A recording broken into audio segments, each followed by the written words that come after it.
Welcome, everybody. Welcome to this episode of The Law of Self-Defense. I forgot my earbuds. Not that I really need them for today's show.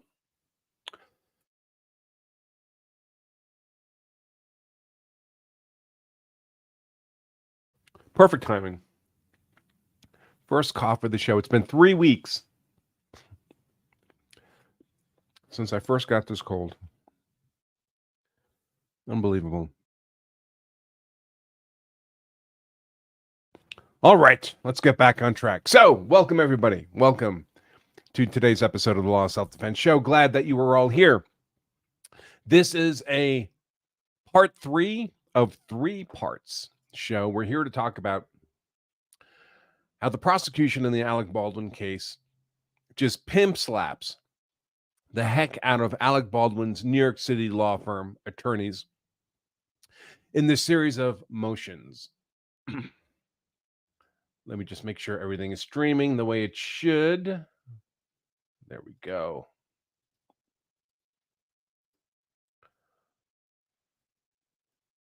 All right, so the defense had made a very lengthy 60-something page motion in an effort to dismiss the grand jury indictment against Alec Baldwin for manslaughter in the killing of Helena Hutchins on the movie set of Rust. Remember, Alec Baldwin, actor, sitting in a pew in a church, part of a scene, in costume, handling what he knows to be a real gun, points the gun directly at Helena Hutchins, pulls back the hammer, depresses the trigger.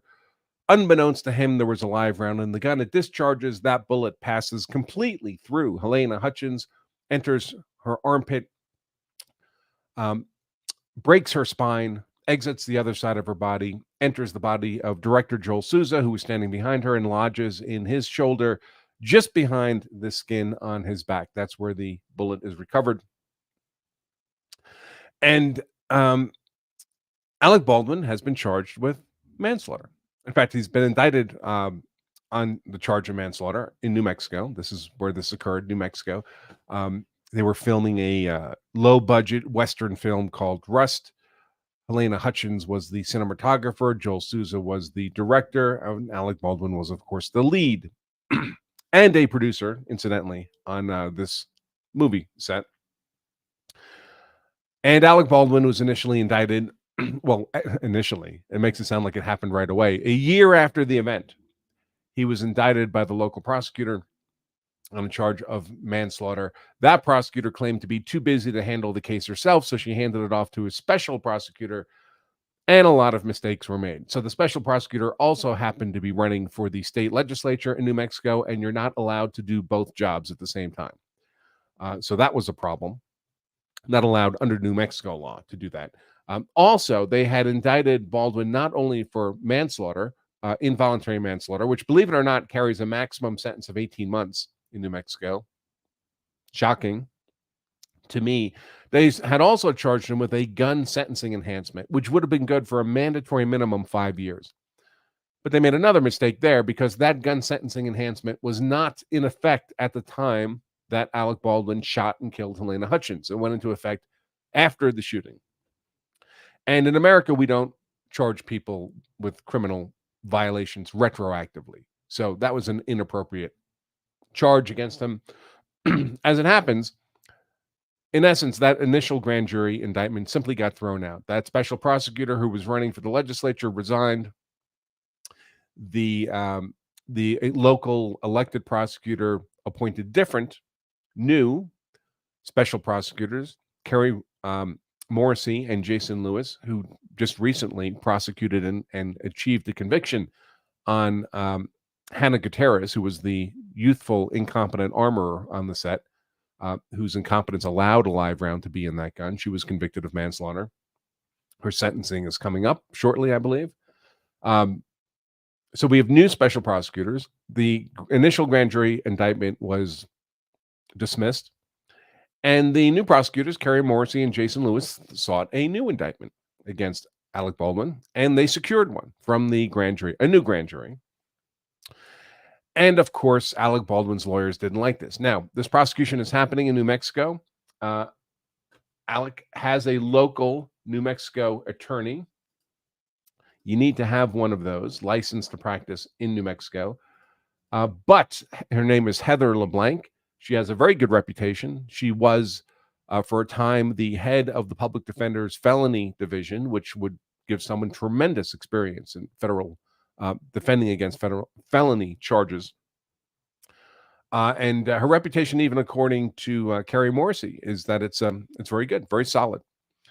But of course, Alec Baldwin, being a Hollywood movie star, he's not going to settle just for some local podunk New Mexico, Albuquerque area attorney who used to be a public defender. No, he's got his New York City, Manhattan law firm lawyers. He's got a bunch of them. He's got like 8 or 10 of them. Now they're all admitted to work on this case in New Mexico pro hac vici, which means you're not really licensed to practice law in that jurisdiction. But as long as you've retained a local attorney, you can work under that local attorney's umbrella. The local attorney is Heather LeBlanc. So now all these 8 or 10 Manhattan lawyers are part of this case as well. Now, they're not all from Manhattan. Some of them are from Houston. Some of them are from different parts of the country, but they all work for the same Manhattan law firm. So you can imagine when Alec Baldwin's paying a ton of money for very expensive Manhattan lawyers. By the way, none of them appear to be criminal defense lawyers. They all appear to make their bones in civil litigation. He wants something for that investment. And what they produced for him was this 60-page motion to dismiss the new grand jury indictment against Baldwin. And it's full of utter nonsense. Makes outrageous claims about misconduct on the part of Kari Morrissey. Kari Morrissey, by the way, appointed special prosecutor in this case. She's not normally a prosecutor. She's a career defense attorney and a very good defense attorney. We saw her in the Dean Cummings trial in New Mexico. Dean Cummings was the former Olympian skier who was looking to buy land in this area of New Mexico. He was allowed to stay in an RV on some property he was considering buying. He got into a physical struggle with the owner of the property and killed him, was charged with murder. And Kari Morrissey was part of his defense team, and she did a fantastic job. I live streamed that trial, and I said at the time, if I'm charged with murder in New Mexico, I'm retaining Kari Morrissey as my defense attorney. And then she got picked to be the special prosecutor here. So she's on the other side of the table when it comes to Alec Baldwin. We saw her prosecute Hannah Gutierrez just about a month ago, and she did a great job. She's fantastic as a prosecutor as well. And her reputation in New Mexico as an attorney is pristine. So for these New York, Manhattan outsiders to come in and point the finger of j'accuse and suggest that she's engaged in unethical behavior of the worst kind is really contemptible. And Kari doesn't like it. She lets them know in her response. So this past weekend, I read that 60-page defense motion to dismiss the grand jury indictment by these Manhattan lawyers over 2 days. So the first half of it on Saturday, the second half on Sunday. It's worth watching those before you see this one because you'll see what they actually talk about in their motion. Mostly what they do is a bunch of smoke and mirrors. Their prime objection is that Kari Morrissey failed to present the grand jury with a whole bunch of exculpatory and favorable witnesses and documents. The trouble with their claim is that while these witnesses and documents might well have been, well, they're just not exculpatory. They might well have been favorable because these people say nice things about Alec Baldwin. We don't think he did anything wrong. He's a nice boy. None of it is legally relevant. It's not legally relevant to the criminal charge against him. So the fact that, for example, producer Joel Souza thinks that Alec Baldwin didn't do anything wrong, that's not relevant to the legal argument in this case. Joel Souza doesn't get to decide whether Alec Baldwin is guilty of a crime or not. The jury gets to decide that after they hear arguments, and the grand jury gets to decide if there's probable cause that he could be guilty of the crime of involuntary manslaughter. That's why they returned the indictment. So the defense wanted all kinds of stuff to be presented to the grand jury. It seems to me really just in an effort to kind of slow the gears of this machine. Because if he goes to trial, Alec Baldwin, and he has a rational jury that applies the law to the evidence in this case, there's no way he avoids a felony involuntary manslaughter conviction on the legal merits. No way. And all this stuff the defense wanted to be presented to the grand jury that wasn't, they say is exculpatory. It may be favorable. but it can't be exculpatory. It's only exculpatory if it does one of two things. If it tends to negate one of the required elements for the criminal charge of involuntary manslaughter, or if it raises a legal defense, like, for example, self-defense, to the charge of involuntary manslaughter, then it's relevant. But if it's not doing either of those things, if it's just saying, well, we think SAG released a press release saying this wasn't Alec Baldwin's fault, that neither negates one of the elements of involuntary manslaughter, nor does it raise a legal defense. So just as a reminder,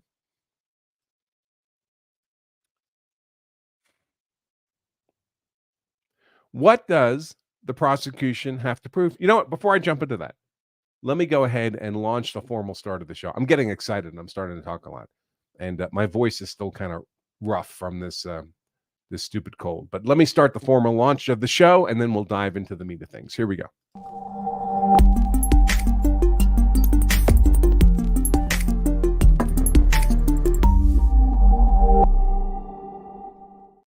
By the way, a lucky break for all of you, because our we have this upcoming law of self-defense advanced class taking place on Saturday, April 20th. Teaches you everything you need to know in a single day on how to be hard to convict if you're ever compelled to use force in defense of yourself, your family, your property. Taught live by me. That's Saturday, April 20th. Next Saturday, it's coming up.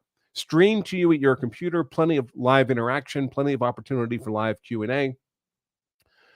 We have an early registration period up to the last week to register for this class. The last week, it goes up to the normal price. And we screwed up. We were supposed to send out the marketing emails telling everybody it was the last couple days for the 50% early registration discount this weekend. And I dropped the ball. So we didn't do it. So it's going out today. So what that means is we have a couple of extra days, today and tomorrow, when you can register for this class and still get the 50% registration discount at lawofselfdefense.com/advanced for this advanced class. We only teach this class twice a year, folks. We're not teaching it again until October 19th of this year. So if you miss this one, it's going to be quite some time before you have the chance to take it again. Can you afford to wait? Do you know when you'll be attacked? That's not up to you, right? That's up to the bad guy. Learning this stuff after you've used force in defense of yourself, your family, your property, doesn't help you. You need this stuff, this expertise on board before the fight happens. What do we cover? We cover defense of yourself, of course. We cover defense of other people, your family, your neighbors, your colleagues, even strangers, like an active shooter type of scenario. We cover interacting with the police in the aftermath of a use of force event. That's almost an hour block right there, because it's a more subtle, complex set of interactions than you might imagine. Simply saying nothing may not be the way to go. But we explain all of that. We talk about how you can devise your own legally sound, customized self-defense strategy, and much, much more, all in one day. By the way, if you have a conflict for Saturday, April 20th, and I understand the weather's getting nice, I would tell you to register anyway, because we'll make the playback version of this live class available for 2 weeks after the event on Saturday, so you can watch it at your leisure over that 2-week period. Again, this is all at lawofselfdefense.com/advanced. And because we screwed up sending out the deadline email, you can still get 50% off your registration if you register today and I think tomorrow. Then it's 100% after that, folks. Then the discount, the 50% discount goes away. So lawofselfdefense.com/advanced. You can learn more about all of that. All right. So what is it exactly that Kari Morrissey has to prove? What are the elements of this charge of involuntary manslaughter? Well, essentially, they are these. There's 4 of them.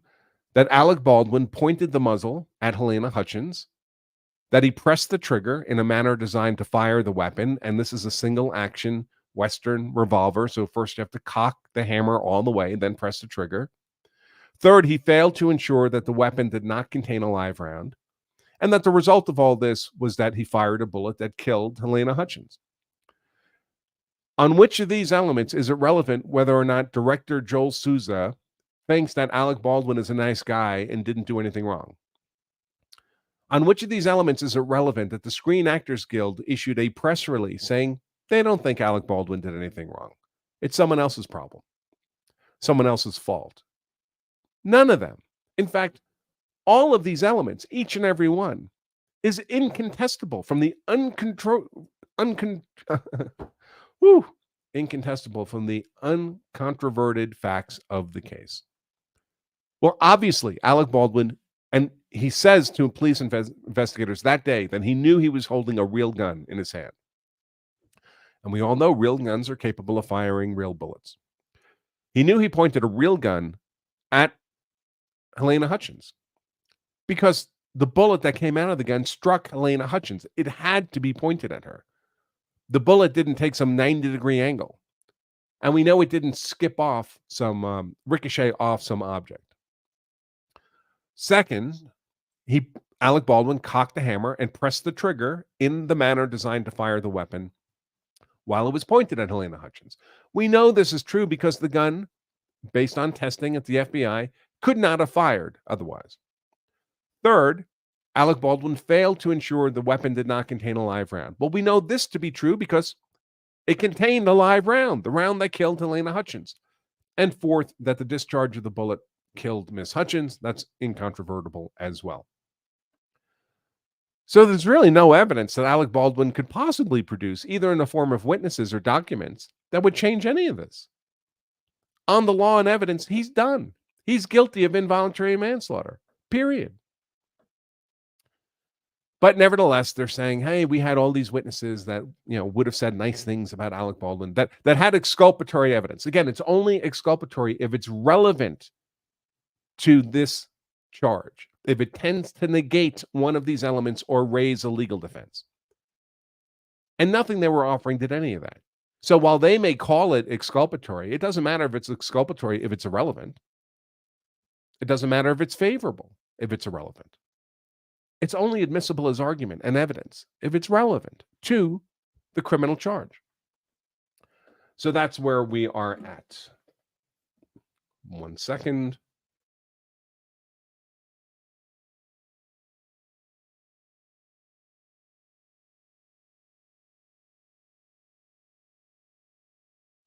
By the way, for all the people saying that, it was someone else's responsibility to make sure there was no live bullet in the gun. Well, multiple people can be at fault for involuntary manslaughter. They all made their own contribution. But under New Mexico law, it doesn't matter how the bullet got in the gun for purposes of Alec Baldwin's criminal liability for involuntary manslaughter. And New Mexico actually has case law on this. New Mexico Supreme Court. It could have made no difference to the trial of a charge of involuntary manslaughter as to who loaded the gun. All that is necessary to establish for involuntary manslaughter by the use of a loaded firearm is that a defendant had in his hands, that's Alec Baldwin, a gun which at some time had been loaded, doesn't matter how, and that he handled it without due caution and circumspection, and that death resulted. Well, when you're pointing what you know to be a real gun at another human being, cocking the hammer, pressing the trigger, without ensuring there's not live ammo in the gun, you're handling that firearm without due caution and circumspection, and then Helena Hutchins died as a result. That's just involuntary manslaughter every day of the week. But let's get back to the fun part of this. So it was, I believe, March 14th that the defense filed their motion to dismiss the grand jury indictment based on this nonsensical rendition of the prosecutor having failed to provide exculpatory and favorable witnesses and documents to the grand jury, as they were told to do by the court. Well, what the court actually told them to do was present relevant exculpatory and favorable evidence to the grand jury. In any case, as we'll see, Kari Morrissey presented or made available everything to the grand jury, which is her only obligation. She's not actually required to present the defense case. She's required to make available to the grand jury relevant exculpatory and favorable evidence, and then the grand jury decides what to do with it. And Kari Morrissey did all that. She made the grand jury aware these are witnesses the defense says is exculpatory and favorable. You, the grand jury, have a subpoena power to require any of these people to come in here and talk to you. And the grand jury didn't want to hear from any of them. Kari Morrissey took all these documents a box full of documents that the defense had prepared and brought him into the room with the grand jury and said, here's a box full of documents the defense says is exculpatory and favorable. And you're allowed to look at all of this if you want. But the grand jury didn't want. So let's dive now into the state's response to defendant's motion to dismiss the indictment. This is from Kari Morrissey, Special Prosecutor Kari Morrissey, and Special Prosecutor Jason Lewis, their response to the defense. Comes now the state of New Mexico, by and through Special Prosecutors Kari T. Morrissey and Jason J. Lewis, who submit the following in response to defendant's motion to dismiss the indictment. By the way, when I first got this document, this motion, if you look at the top here, it might be hard to see on your screen. Here, I'll make it bigger just for the moment. This is page 1 out of 316. When I saw this, and I knew the defense motion had been like 63 pages or something, I was like, oh my gosh, there's no way I'll be able to cover this ever. 316 pages. But in fact, only about 30 pages of it is the motion itself. All the other pages are appendices, transcripts, a variety of letters, email communications, a bunch of other stuff. So it's not 316 pages we have to worry about here. Thank God. So now, who submit the following in response to defendant's motion to dismiss the indictment. By the way, this was filed a week ago this past Friday, so April 5th. I'm just getting around to it now because I was covering the Apple River trial last week. The defendant's motion to dismiss is a predictably false, misleading, and histrionic misrepresentation of the facts and circumstances of the history of the case. The two special prosecutors who have been assigned the prosecution of Mr. Baldwin have experienced near countless lies and manipulation from the defense for more than 1 year. In addition, we have, and certainly will continue to be, the subject of the defendant's contrived and unwarranted personal attacks. I love how Kari Morrissey writes. She's so good. The primary goal of Mr. Baldwin and his counsel, which now numbers 8 total attorneys, Heather LeBlanc, who's local counsel, who despite her reputation for hard work and competence has been relegated to largely menial tasks. So this is Kari Morrissey telling this trial court that normally your local counsel is leading the case, or supposed to be, and all these other lawyers are just kind of orbiting around. No. This local attorney, Heather LeBlanc, she's completely pretextual. They have her sweeping the floors here. It's those Wall Street, Manhattan lawyers who are the real lawyers here. And Kari Morrissey makes sure that the trial court knows this. Now 8 attorneys. Heather LeBlanc, local counsel, who despite her reputation for hard work and competence has been relegated to largely menial tasks. Alec Spiro from New York City. Luke Nikas, New York City. Both those guys are partners in their law firm, their Manhattan law firm. John Bash, Texas. Sarah Clark, Texas. Michael Nozenchuk, New York. Jennifer Stern, New York. Stephanie Kellerman, New York. So those first 2 guys, Spiro and Nikas, they're both partners in the firm. I think the others are associates. I haven't checked every one of them. But even the ones from Texas work for the same Manhattan law firm. They just happen to be located in Texas. So the primary goal of Mr. Baldwin and his 8 New York City attorneys and poor Heather LeBlanc, who's sweeping the floors, is to ensure that the case is not heard on its merits, or if it is heard on its merits, to discredit the prosecution, investigation, and witnesses in the media, so that a conviction becomes unlikely for reasons that have nothing to do with Mr. Baldwin's criminal culpability. It is the job of the special prosecutors to investigate the case and fairly and impartially prosecute the case, and we will continue to do so despite the defendant's relentless attempts to discredit and intimidate the prosecution and the courageous witnesses who continue to participate in the struggle for justice for Helena Hutchins and her family. Great stuff, Kari. It's not about her personally, right? They're attacking her to deny justice to Helena Hutchins, the poor woman killed by Alec Baldwin, and her family, her surviving husband and children. Given the exhaustive nature of the defendant's motion to dismiss, 60 pages, we will begin the response by providing a recitation of the factual and procedural history of the case as we know it. In October 2021, Mr. Baldwin began filming Rust on Bonanza Creek Ranch in Santa Fe County, New Mexico. Rust is a story that was written by Joel Souza, the director, with participation by Alec Baldwin, and coincidentally is a story about a boy who kills a man due to an accidental discharge of a gun. Ironic. Mr. Baldwin hired Mr. Souza to write the screenplay and sold the rights to the story to Rust Productions, LLC. Mr. Baldwin later became the lead producer of the film. According to the film's call sheet, Mr. Baldwin is the top listed producer and the lead actor in the film. This was Mr. Baldwin's project, and that fact is clear when viewing the many video clips from the filming of the movie and interviewing the crew members. Mr. Baldwin was in charge.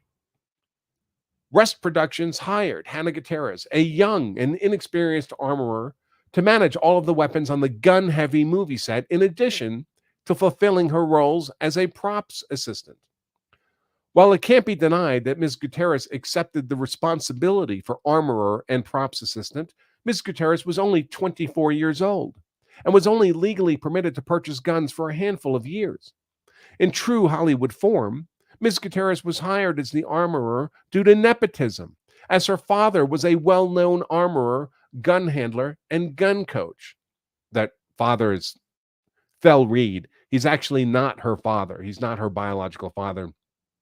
The story is that her mother, married to Fel Reed, stepped out while Fel Reed was off on a movie set. He's famous as a Hollywood armorer. All the big, like, Western gun-heavy movies of the last decades, almost all of them involve Fel Reed as armorer.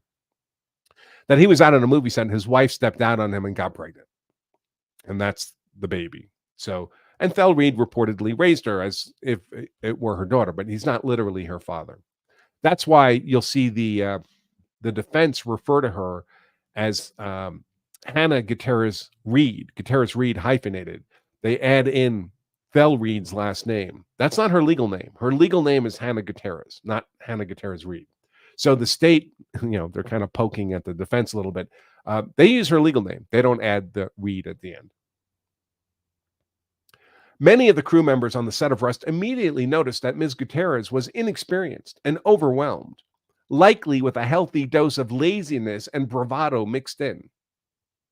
Curiously, Mr. Baldwin, the most experienced member of all the cast and crew, with something like 50 or 60 movies under his belt, by the way, at least half of which involved him handling real firearms. Mr. Baldwin seems to have missed what most everyone else noticed. Hannah Gutierrez was not up to the job. Alec Baldwin arrived on the set of Rust on October 12, 2021, a week after filming began.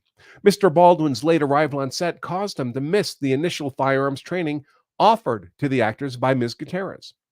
Baldwin's late arrival made it necessary for Ms. Gutierrez to schedule a separate training session for Mr. Baldwin. Mr. Baldwin was inattentive during this training and spent time during the training on the phone with his family and making videos of himself shooting the gun for his family's enjoyment.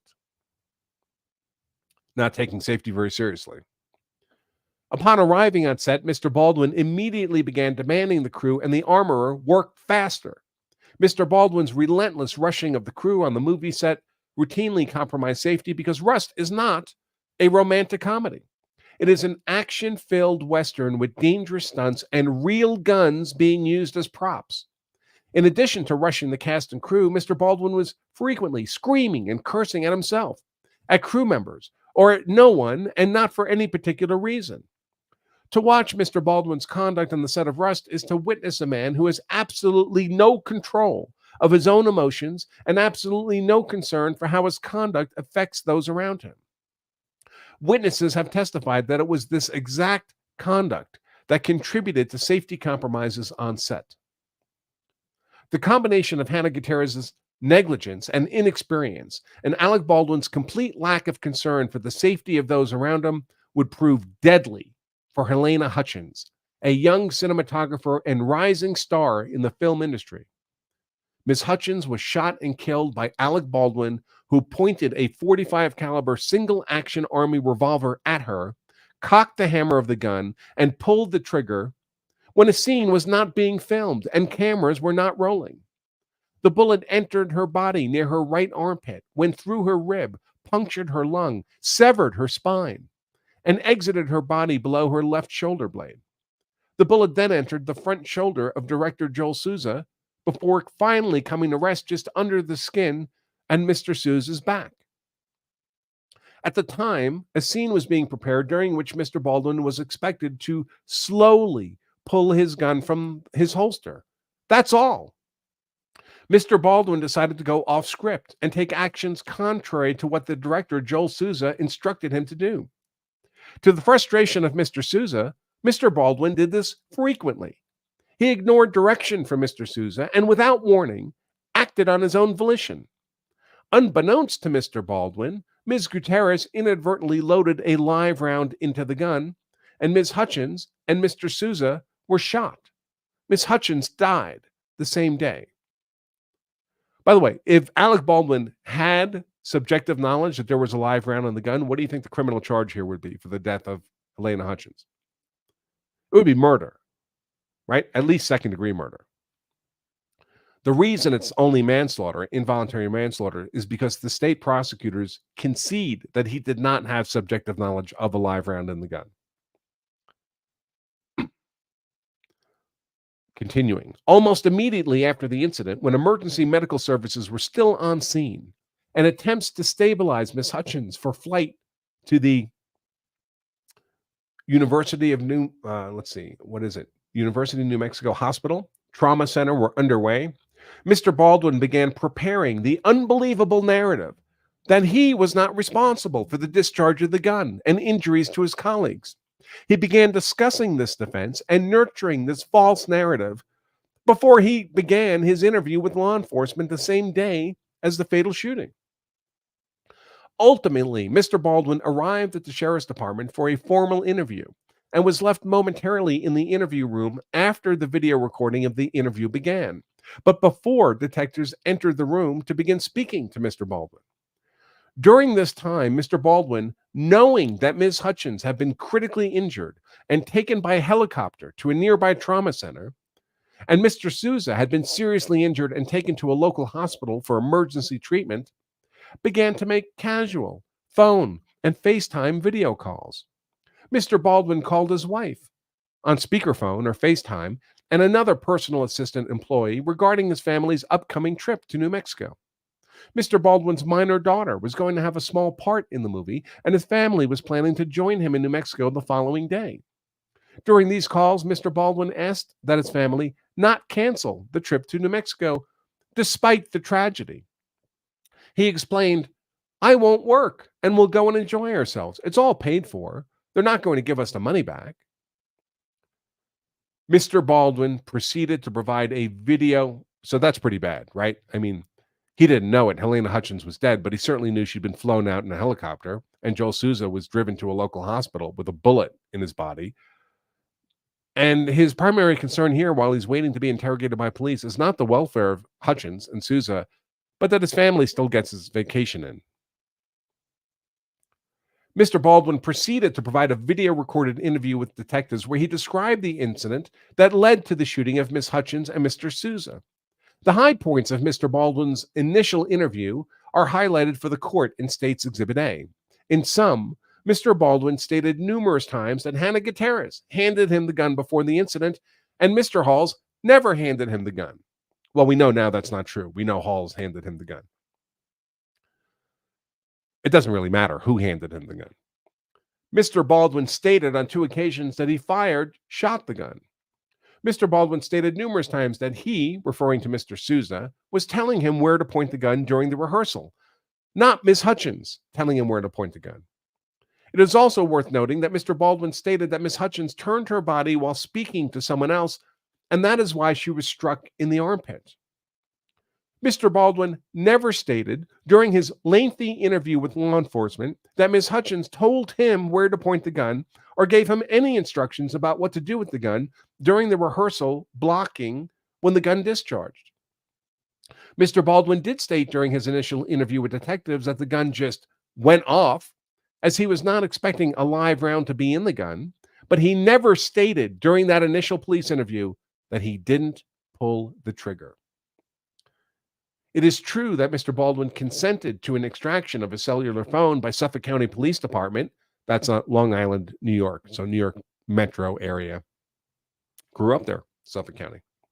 But only permitted a very limited report to be generated for New Mexico law enforcement to review.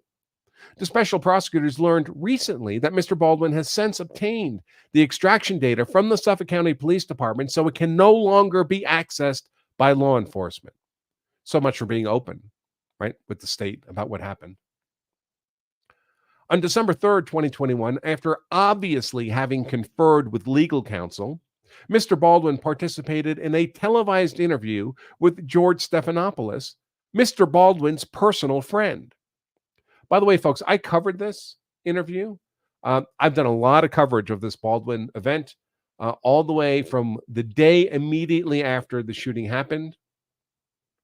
And you can find all my Baldwin coverage here. There's the link on the screen, lawofselfdefense.com/Baldwin. It's all aggregated there. So you can see my breakdown of the Stephanopoulos interview as well. It's not favorable to Baldwin.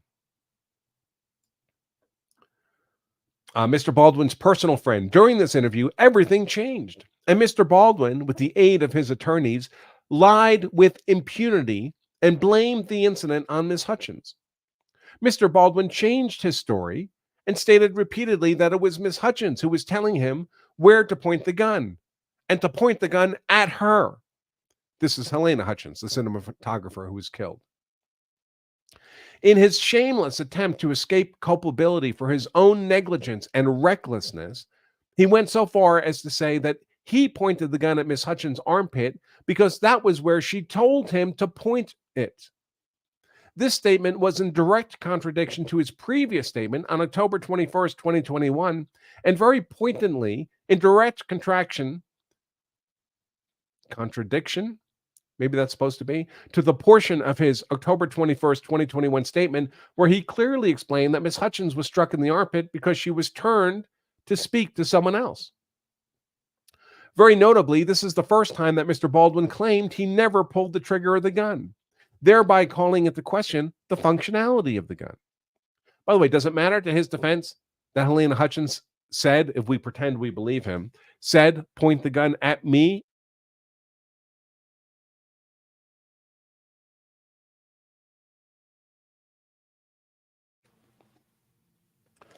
Does it matter why he pointed the gun at Helena Hutchins? No. Nope. By doing that, he created an unjustified risk of death or serious bodily injury to another person, and death or serious bodily injury resulted. That's the legal definition of reckless conduct that underlies the criminal charge of involuntary manslaughter. It's like he were drunk driving, right? That's a classic reckless killing, is drunk driving. You get behind the wheel of a car. You get drunk at a bar. You want to drive home. You get behind the wheel of your car. You're not intending to kill anybody, right? You're not seeing someone in the street and saying, I'm going to run that person over. But you know, when you're drunk behind the wheel, operating a car, you're creating an unjustified risk of death to innocent people. Then if you do hit someone unintentionally and kill them, that recklessness is the mens rea, the mental state required for a criminal charge of involuntary manslaughter. Involuntary. You did not intend to cause harm, but it was a legally reckless killing. You don't get out of that because your buddy told you to drive, right? You don't get out of that even if it turns out the person you killed, the pedestrian, was like your buddy you were picking up. And he said, don't worry about it. I'm fine with you driving drunk. I still feel safe with you. Drive and come pick me up. And then when you go to drive and pick him up, you run him over and kill him. Is it not involuntary reckless manslaughter because the guy you killed told you to get behind the wheel drunk? No, that's up to you. They're not providing compulsion here. It's up to you to make that decision. Whoops. Hold on. Okay. All right. So he calls and it's only in the Stephanopoulos interview that Alec Baldwin first calls into question the functionality of the gun, that it wasn't operating correctly. On December 8th, 2021, Mr. Baldwin provided a recorded interview with Lorenzo Montoya of New Mexico, OSHA. In this interview, Mr. Baldwin's story changed again. When speaking to OSHA investigators, Mr. Baldwin told new lies and doubled down on previous lies. Again, Mr. Baldwin stated he didn't pull the trigger of the gun. In a surprising turn of events, Mr. Baldwin stated that Mr. Halls, the first assistant director, handed him the gun. This was in direct contradiction to the numerous times Mr. Baldwin stated that Hannah Gutierrez handed him the gun when he was interviewed on October 21st, 2021 by police investigators. Mr. Baldwin again stated that Miss Hutchins was telling him where to point the gun in her direction, and to cock the gun. Mr. Baldwin's new story to OSHA on December 8th, 2021 included new misrepresentations that Seth Kenney was on the set of Rust on October 21st, 2021, and that he heard this from very reliable people. Mr. Baldwin asserted that Seth Kenney was one of the people who may be responsible for providing live rounds to the set of Rust. Defense counsel have never provided the special prosecutors with the names of these very reliable people who told Mr. Baldwin that Seth Kenney was on the set the day of the shooting. He wasn't. When Mr. Baldwin planted the seed that Mr. Kenney was on the set on October 21st, 2021, and provided live rounds to the movie set on October 21st, 2021, the digital evidence proving that the live rounds were on set long before October 21st, 2021, had not yet been uncovered and disclosed. This was yet another falsehood put forth by Mr. Baldwin to deflect blame away from himself and onto others. Oh, the sentencing for Hannah is live? All right, then maybe I'll take a look. Let's see.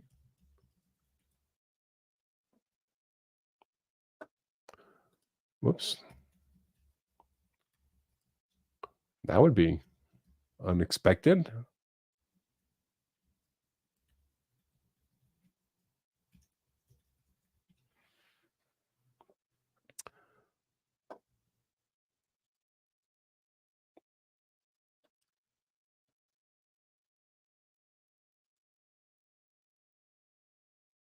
All right.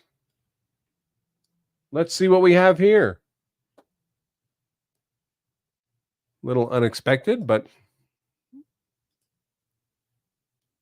technical support. Let me see. I gotta change something here. But only for you, Emmy, and only this once, she quipped. As she stared down my gaffer, sweating on the sidelines with a stare that read, I know where that light should go, and you better not put it where it should be. I loved being on her sets or just talking with her about what she was going to do, because she was always trying something new, something innovative. The bald guy there, of course, was the defense attorney for Hannah Gutierrez, Jason Bowles. He was terrible. He was terrible not just in the trial, but in her interview with police, her second interview. Hannah Gutierrez, the armorer with police. Her first interview, she had no lawyer present, which obviously was a train wreck.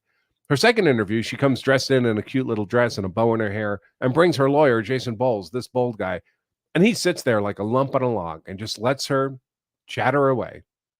Looks at his phone, flirts with the investigators, the female investigators, questioning Hannah Gutierrez. He does nothing to manage or control that second interrogation. Just awful. She was luminous and endlessly curious.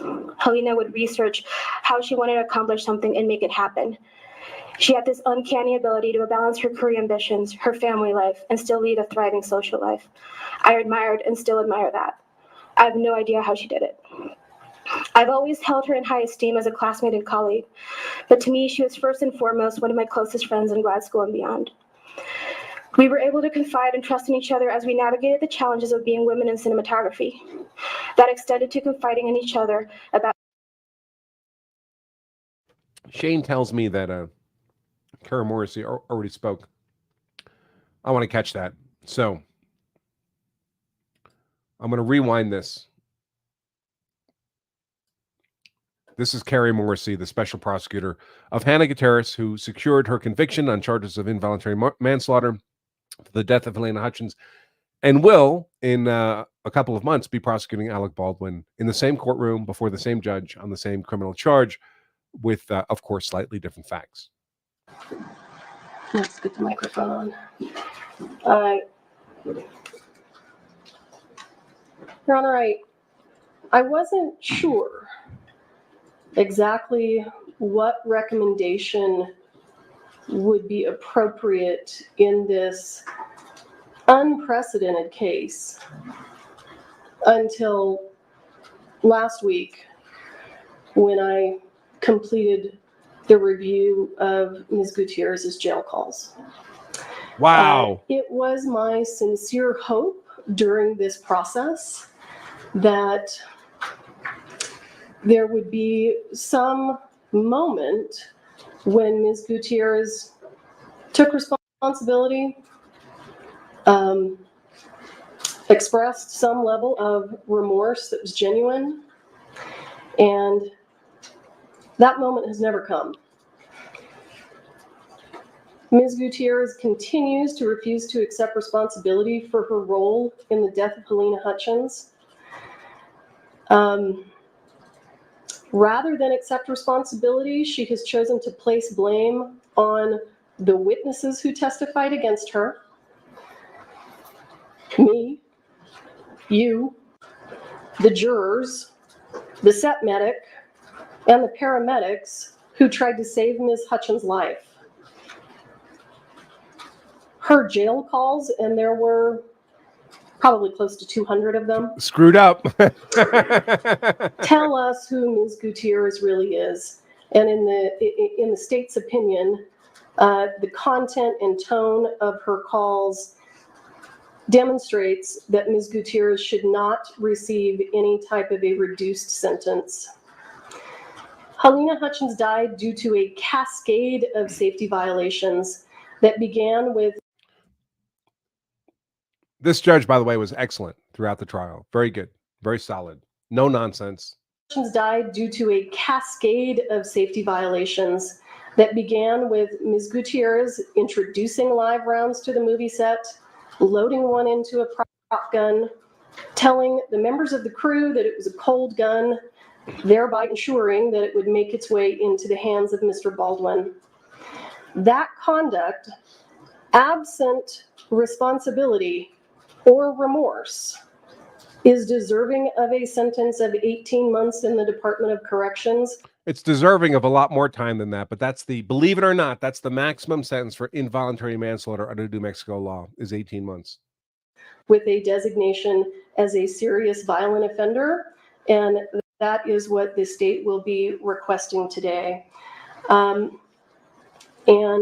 those are the only arguments I intend to make in terms of sentencing.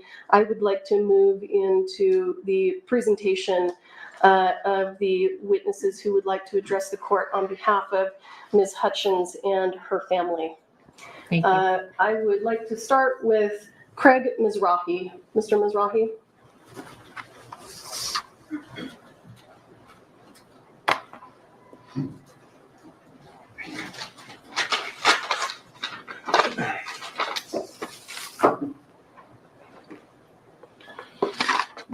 Your Honor, my name is Craig Mizrahi, and I was Helena's agent. I was compelled to be present today. Okay, to- is your mic on? Can you Yes. talk a little into the mic? More into the mic.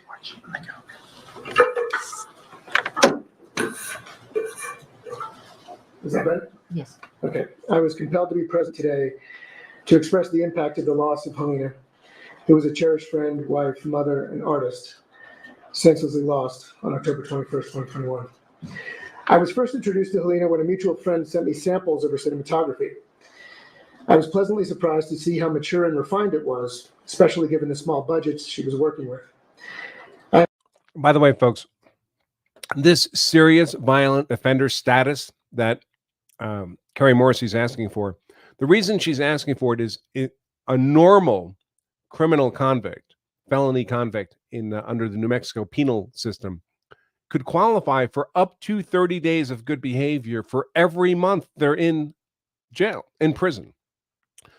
That means they could end up serving half their sentence. If they behave well and they're getting a month's credit for every month served, they would serve half their sentence. If you're classified as a serious violent offender, which is what Kari Morrissey is asking for here, the maximum time off you can get for good behavior is not 30 days a month, but 4 days a month. So she might be eligible to get about a month off her 18-month sentence if the judge agrees to classify her as a serious violent offender. I imagined what she could do if given the time and resources of a large film, and I instantly knew I wanted to work with her. What stood out for me was her passion, her intense preparation, her resourcefulness and creativity on set, and the kindness and generosity she showed to all those she worked with.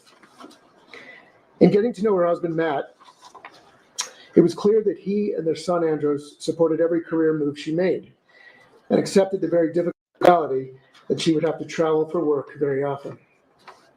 This rare combination of talent, work ethic, collaboration, and family support was what truly set her apart. In 2021, Helena's star continued to rise. Her name was mentioned around Hollywood as someone to watch, and just 2 weeks before she began on Rust, Helena got her first meeting on a big studio film. She came in a close second for that job, and instead of focusing on why it didn't go her way, she felt great confidence that she was finally playing with the big boys. When Rust came her way, she felt excited for the visual challenge that a Western would bring. She enjoyed meeting the director, Joel, and believed in his vision for the film, so we went for it. 2 days before she died, Helena called me. It was very late, but she wanted to say she just had dinner with Joel and Alec, and she was so happy to be working with them. She felt the film would be a great next step and was excited for what was to come in 2022. I agreed and said, "Sleep well. Tomorrow's another big day." That was the last time I spoke to Helena. October 21st was a fateful day that would change the lives of so many. Most of all, Andros, who at 9 years old, would have to somehow comprehend the terrifying reality of losing his mother in this way. In the time that's passed, while the pain persists, the circumstances surrounding the disaster force upon us so many questions, with one in particular above all: how could this have happened? It's my opinion that, generally speaking, film producers are responsible to ensure the cast and crew members hired are experienced enough to handle their jobs. And when it comes to hiring the armorer on a Western, I believe safety is the only job. So when the producers hired someone with virtually no experience to not only be the armorer, but also the assistant prop master, two very challenging positions in their own right, they made a crucial decision to put the safety of their cast and crew on the back burner. As for Ms. Gutierrez-Reed, it's my opinion that she should not have held either position, much less both, but that once accepted, the responsibility should have been taken more seriously. Sadly, it wasn't, and we all know the result. Since that terrible day, I've spoken with hundreds of producers, film executives, and directors about how we can come together as an industry to make sets safer from gun violence. But the truth is that if Ms. Gutierrez-Reed and the producers of Rust simply followed the decades-old written guidelines for the film industry, specifically the use of firearms and ammunition, this tragedy would never have happened. In that sense, I hope we can all agree that this was not a simple accident.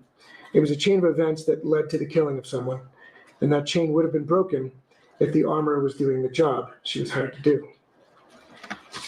I often think about what Helena's future would have been, and it makes me smile. I can assure you it would have been bright, filled with spending time with Andros and watching him grow up. She would have been able to help her support her family in Ukraine, especially when they needed her most through the horror of war. She would have traveled the world shooting beautiful images and eventually becoming the director that would change hearts and minds with her poignant and purposeful storytelling. In the end, she'd likely finish her career as she started, at the American Film Institute, giving back to the next generation of filmmakers. Sadly, we'll never know because Helena's life was taken away from us much too soon.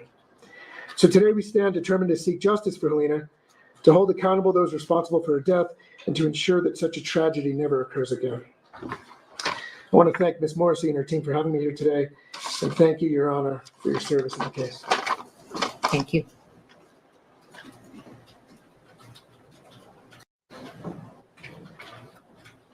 Emilia Mendieta.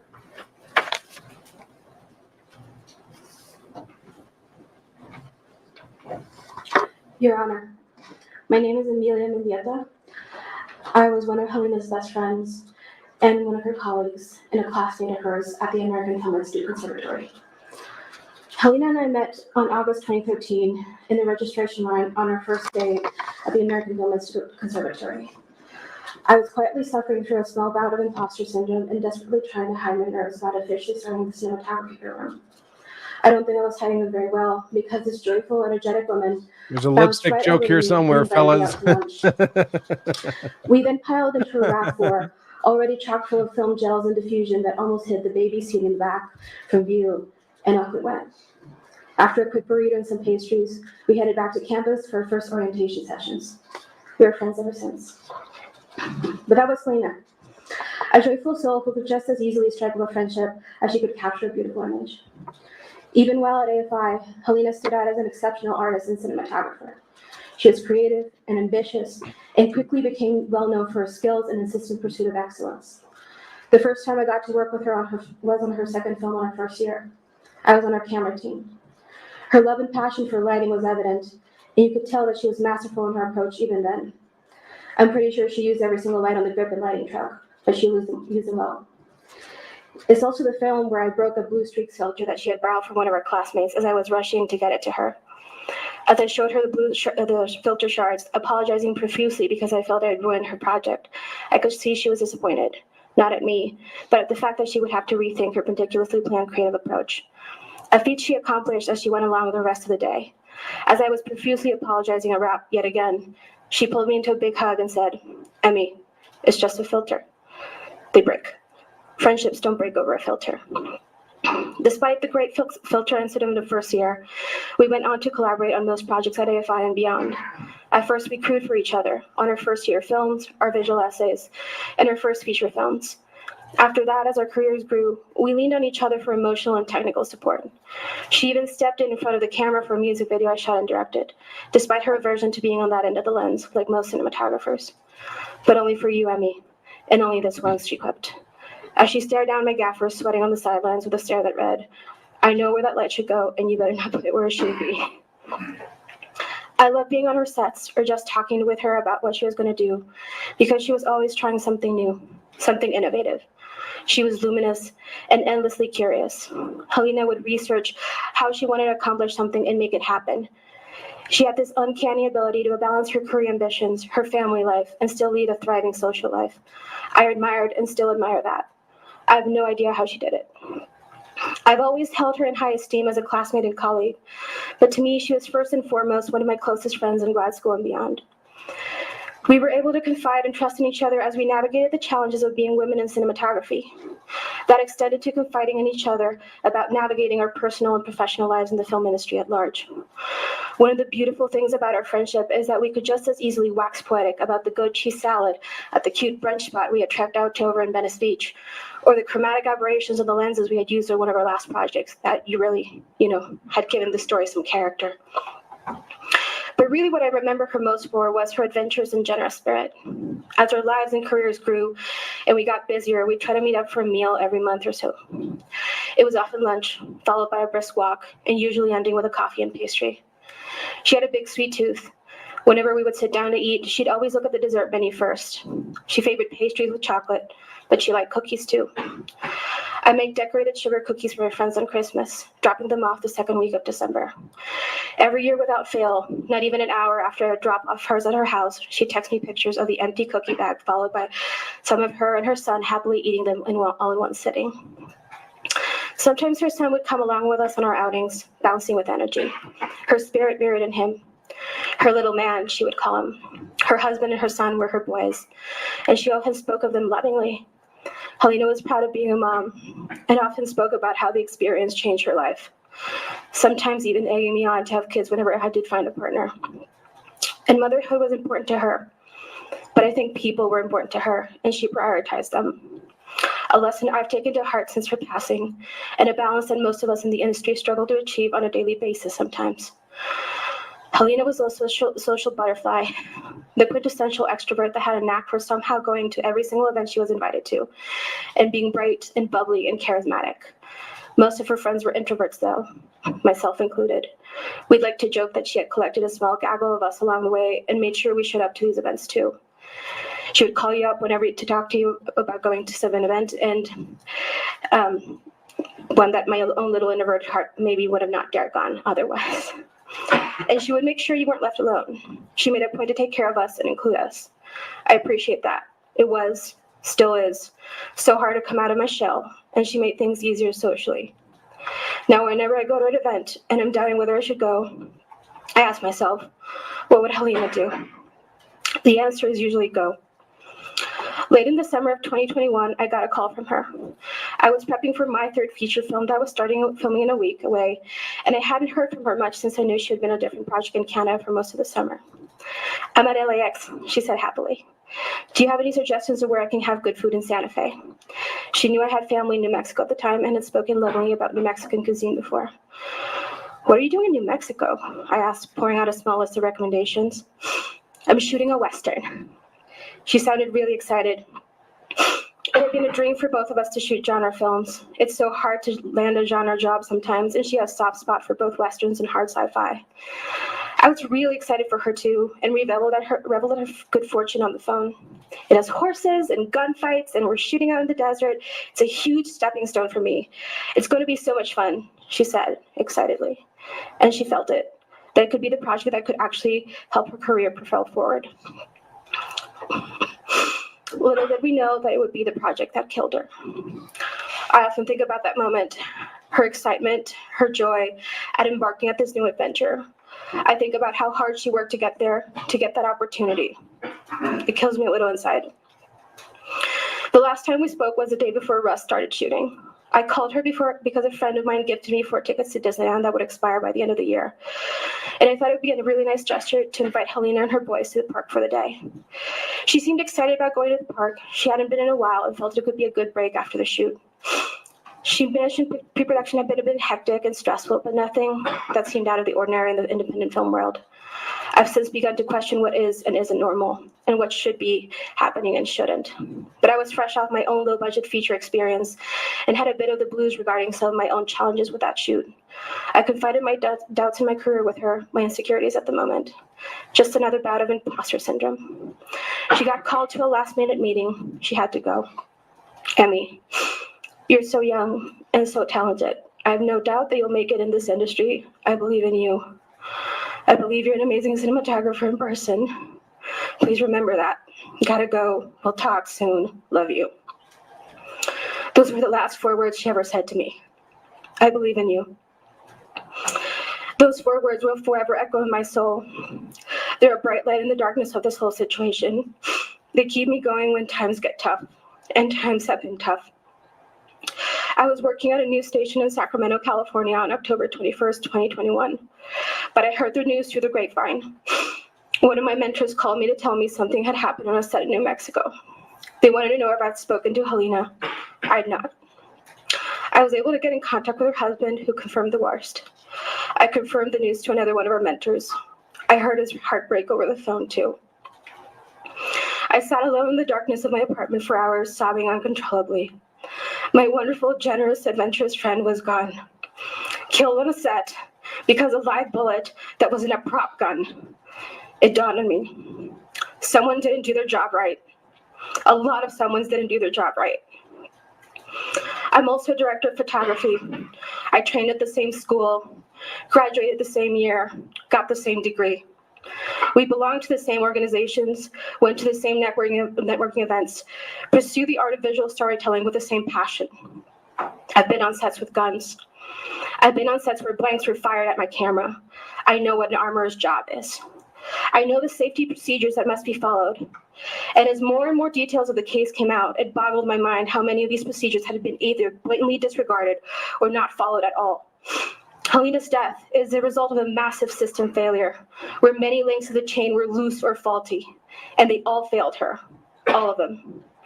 But it all boils down to a very simple question. Why was there a live bullet on set? A live bullet should never have made this way onto the set. let alone the gun. Full stop. And that is where Hannah Gutierrez Reed, as the armor on rust, failed Helena. It was her job to check the guns, check the bullets, and make sure that the set was safe. Even 2.5 years later, her absence still catches me by surprise.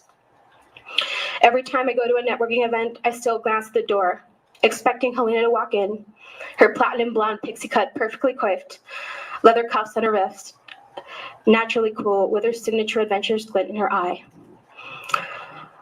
At her funeral, I saw the house she never spent a single night in, the one she had bought just before coming to New Mexico. I almost called her after watching Dune Part 2 to see what she thought of it, and remembered that she died before she was even able to watch Part 1. I wanted to tell her about the amazing experience I had on set a month and a half ago, about how much I had gelled with the director and the producer and was proud of the work I'd done. I haven't been able to bring myself to make Christmas cookies in the past 2 years. The thought of not seeing her weighing heavily on me. What's left of the film gels that were in the back of the car that first day we met are now in my living room. The last vestiges of her that I was able to salvage. Her 45th birthday was last week. I went to her grave instead of having dinner and celebrating with her. And while I feel her absence personally, the industry at large feels her loss deeply. I lost one of my best friends, but the industry lost a true visionary. We were robbed of all the images she had the ability to create, all the films she didn't shoot. Her son will grow up without his mother, her family continuing on without her. I know we can never get her back, but what I want is change and justice. I want those that had a hand in her death, either through action or inaction, to face the consequences of those decisions. This includes Hannah Gutierrez Reed. I asked the court to give her a sentence commensurate and fair to her actions in the role of the death of my dear friend Helena Hutchins. Holding Ms. Gutierrez Reed accountable will reverberate beyond just the sentencing. It reminds everyone in this industry that actions taken to compromise the safety of our workplace, even if unintentionally, have serious consequences.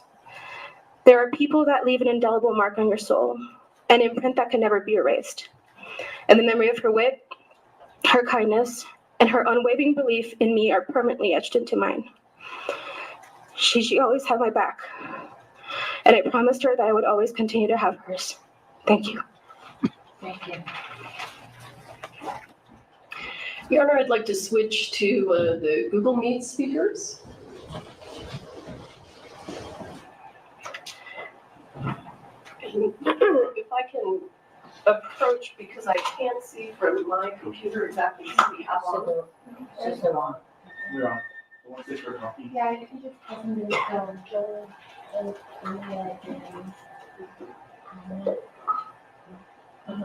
Okay. Yeah, they could hear you. Okay, great. Let's begin with Anek Rabini.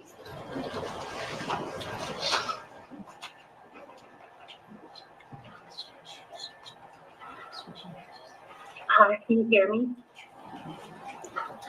Hello? Yes, ma'am, we can hear you. Okay, great. My name is Anak Rabinal, and I thank the court for this opportunity to speak about the impact of Helena's killing on me. I know I'm supposed to address the court today, but in writing this, it felt more appropriate to address my friend, colleague, creative partner, and playmate, since we never had the chance to say goodbye. Oh, woman, where do I even start? I'm having a flashback to helping you write your AFI application. At least then you were there to talk it out and have a little bicker, as was our typical dynamic. Instead, it's just me alone, staring at a blank page, listening to silence. Why don't we start with the hard stuff first? The stuff that's been pinging around in my head for the last couple of years. They say that death comes in threes. Within the space of a month in the fall of 2021, you were the third death of someone who had been fundamental in shaping my adult understanding of myself in the world. As if you need me to come at you with more Hamlet in the afterlife. But it truly was, when sorrows come, they come not single spies, but in battalions. As I processed the reality of the news that had reached me, there were three thoughts that kept coming up. What a terrible, painful, scary way to die. Over and over again, I kept seeing you in my mind's eye suffering needlessly, feeling you fight a battle that you were going to lose. But then I kept thinking, what's going to happen to Andros? And then selfishly, how will we ever resolve our reconciliation? That August, when you remembered my birthday out of the blue, it was like, maybe it's time to heal the 2.5-year rift that had silenced a bond that had, for the majority of its decade-long duration, consisted of communicating almost daily. But then that wasn't possible anymore. You were gone. There were so many wonderful things that would never happen again. Indulging you in story time before bed during a shoot so that you could fall asleep on the phone while I drone on so you could dream of our brain baby. Who knew that was a weirdly us thing? Because you should see the faces of other DPs when I ask them if they need a nighttime tuck-in. There will be no more hanging out in your kitchen, trying not to eat too many squirrels before going on some kind of adventure. Because who knew what the bathroom situation would be whilst you teach me random words in Russian, and I'd watch you make cracked out Turkish coffee with orange peel as pre-game fuel. The two of us always plotting how we would get something epic done with very little money, sorting out our next tag team Thelma and Louise racket. Never again would I be your habitual +1 to some crazy inspirational thing where we'd be in full-on Lucy and Ethel mode, dead set on meeting the celebrity VIP who was in attendance. And usually we did, because really, who could resist our Wonder Twin charms? There will be no more fraught existential conversations about what we were doing with our lives and careers, or any more big dreams, ideas cooked up together to be kicked down the road for when we'd have the resources and enough clout to do them. You and me, none of our ideas ever liked a small budget. Thank goodness we managed 3 times with what we had to push out some of our kids into the world. Almost every day, my Facebook memories feed reminds me of some kind of trouble we were up to and some dream we were manifesting into reality. Daily, it reminds me of the 2 people who are gone, you and the person you inspired and expected me to be. As crazy making as you could be, because let's not gild the lily. Anyone who ever truly got to know you knew how stubborn, determined, and no holds barred you could get when you set your mind to something. And how diplomacy wasn't your way. Yet as crazy making as that could be, you would bring out the best of me. Even if that involved breaking some eggs, so to speak, and you'd bring out the best in every person you engaged with. Recent events have made me come to appreciate how with you, I didn't need a filter or to tone it down or to say it in a nice way. And the gift of being with someone who can accept the light and the dark in you is a rare, rare thing in this world. Even more rare is someone who is courageous enough to show up as authentically as you did. And here's the part that's easy, talking about what I admired in you, your courage and tenacity. I mean, you could spin your wheels in a neurotic frenzy, but when push came to shove, you would dig in, face your fears, and grab hold of your courage and go. The fact that you moved to a foreign country on your own as a young adult to pursue a dream is testament enough to your indomitable spirit, and it didn't stop there. You lived every single moment you had, and you never met a challenge you didn't give your best shot to. I admired your love of beauty and how you sought it out everywhere you looked. Maybe it came from having terrible eyesight when you were a kid, but you looked at the world with wonder and intensity. Your search for different ways of touching and feeling with your eyes and your inability to settle if something wasn't the way it should be was one of the commonalities that held us together, and truth be told, the bedrock of trust that got us through the rockier patches, because neither of us would let each other be less than our best. I admired your innocence of being. You approached everything with the ingenuity and insouciance of a child, and that takes guts in a world that continually tries to turn us into jaded, beaten down cynics. This is the short list of things that I loved and still love about you. With you gone, I find myself worrying about Andros, praying that he will have had enough of you and your vision to treasure the gift that was being born into this life with you as his mother. I still remember the day I visited you, him, and Nat after he was born, thinking, shit, he's one brave bitch doing this motherhood thing. While your death is what one might call meaningless, as in it was wholly unnecessary and preventable, I pray that it will echo through time to ensure that its circumstances will not be repeated anywhere else and with anyone else. I pray that it will serve as a rallying point for the systemic change needed in an industry that sees the human beings who put their lives in service of it as dispensable cogs in a machine to serve bottom lines and shareholder expectations. You always fought the good fight, and your death will count for something more than the sadness and regret that it's left in its wake. Every one of us whose lives you touched owe you that.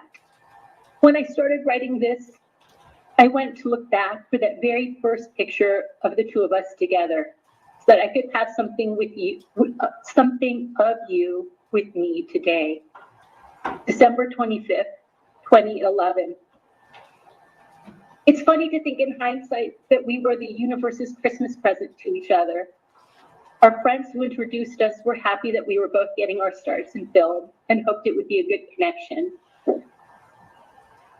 Who knew that that Christmas would lead here? If only it had led to what we both dreamt together.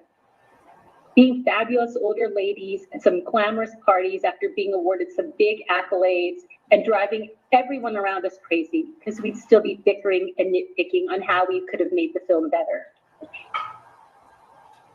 I miss you, my friend. I'm sorry we won't be able to say the things that needed to be said, the apologies that needed to be exchanged. It's painful to know that we won't grow old together. All I can do now is promise you that I'll do my best to live up to being the person and artist you knew and wanted me to be, and to do my utmost to uphold your legacy. And now I thank the court for permitting me this time to share the impact of Helena's death on me, and to ask it to do what it should to bring justice to this situation. Thank you. Thank you. Olia Oparina?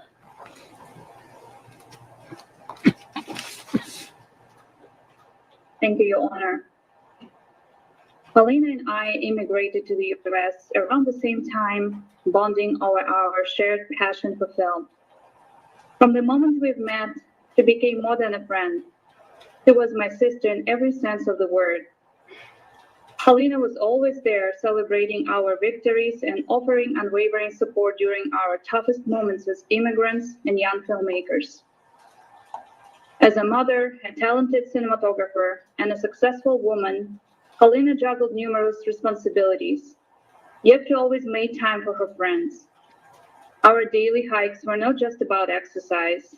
They were moments of solace and connection, where Helena's words of encouragement lifted my spirits without fail. Together as female filmmakers, we confronted the obstacles of our industry, finding strengths in each other's company. Helena poured her heart into every project, infusing it with generosity and kindness that left a lasting impact on everyone she worked with. Her presence on set was a beacon of light, spreading joy wherever she went. She often overlooked her own needs, prioritizing others above herself. When Helena passed away, I was consumed by grief, feeling the loss of not only my closest friend, but also my greatest source of inspiration. She represented hope for a brighter future in the film industry, where creativity and kindness could thrive.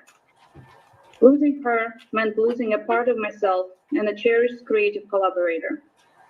Though she may no longer be with us, Helena's legacy lives on in the hearts of all who knew her.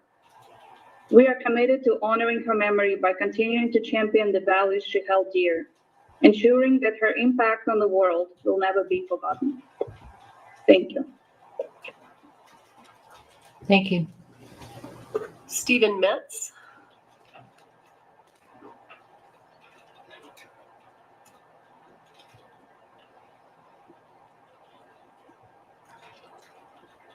Don't think it's on. Okay. You have Joe and Jen White. Okay, Jen White.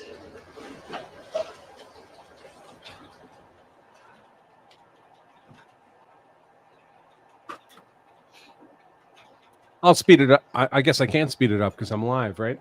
I'm a little behind. Okay.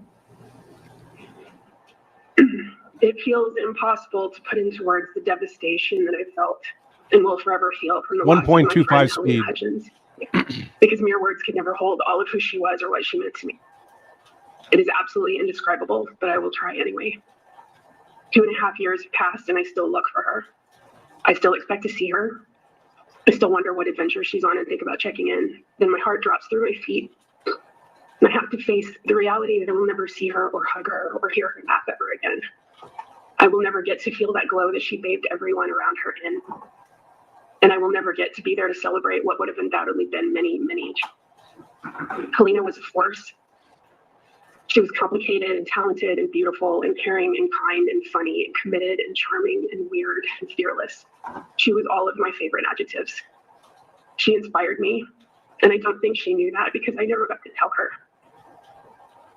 She was one of my favorite people in the world. I feel like she has gotten lost in the swarm of all of the finger pointing and blame in the aftermath of this completely preventable tragedy. The only way I have left to honor her is to do everything I can to make sure this never happens again and to try to make sure that the people responsible are held accountable. I've struggled to deal with this repeatedly being called an accident because it was not an accident. It was negligence and nothing else. Every single day there is gunplay on film sets carried out safely by qualified armorers. There are countless checks and balances to ensure safety for the cast and crew, and it seems every single one of them was ignored on this production. There were multiple failures by multiple people, that is certain, and the actions of Hannah Gutierrez-Reed were the catalyst for Helena's death. By bringing live ammunition to set, Ms. Gutierrez-Reed set off a chain of events that could only lead to someone being killed, which was ensured by her not properly checking the rounds, by her leaving guns and ammunition unattended, by allowing the assistant director to take the gun from her, and by allowing Helena to be in the path of that bullet in the first place. Multiple breaches in protocol committed by the defendant made this inevitable, and it was only a matter of time. There's one absolute truth here. If Ms. Gutierrez-Reed had properly done her job, Helena would still be alive, and Andros would still have his mother.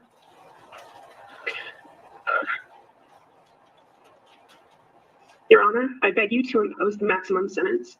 It will not be and could never be enough of a punishment for the willful negligence committed by the defendant. But she needs to be held accountable for taking Helena's life and for destroying so many others. It doesn't seem to me or anyone that I've spoken to that Ms. Gutierrez-Reed has ever demonstrated even the slightest bit of remorse for her actions, and instead chooses to throw blame at everyone but herself. If prison time is the only way she will face any responsibility for what she has done, it should be for as long as the law allows, because the ripples of her negligence will never stop being felt by those of us who knew and loved. Thank you. Thank you. Joel Souza.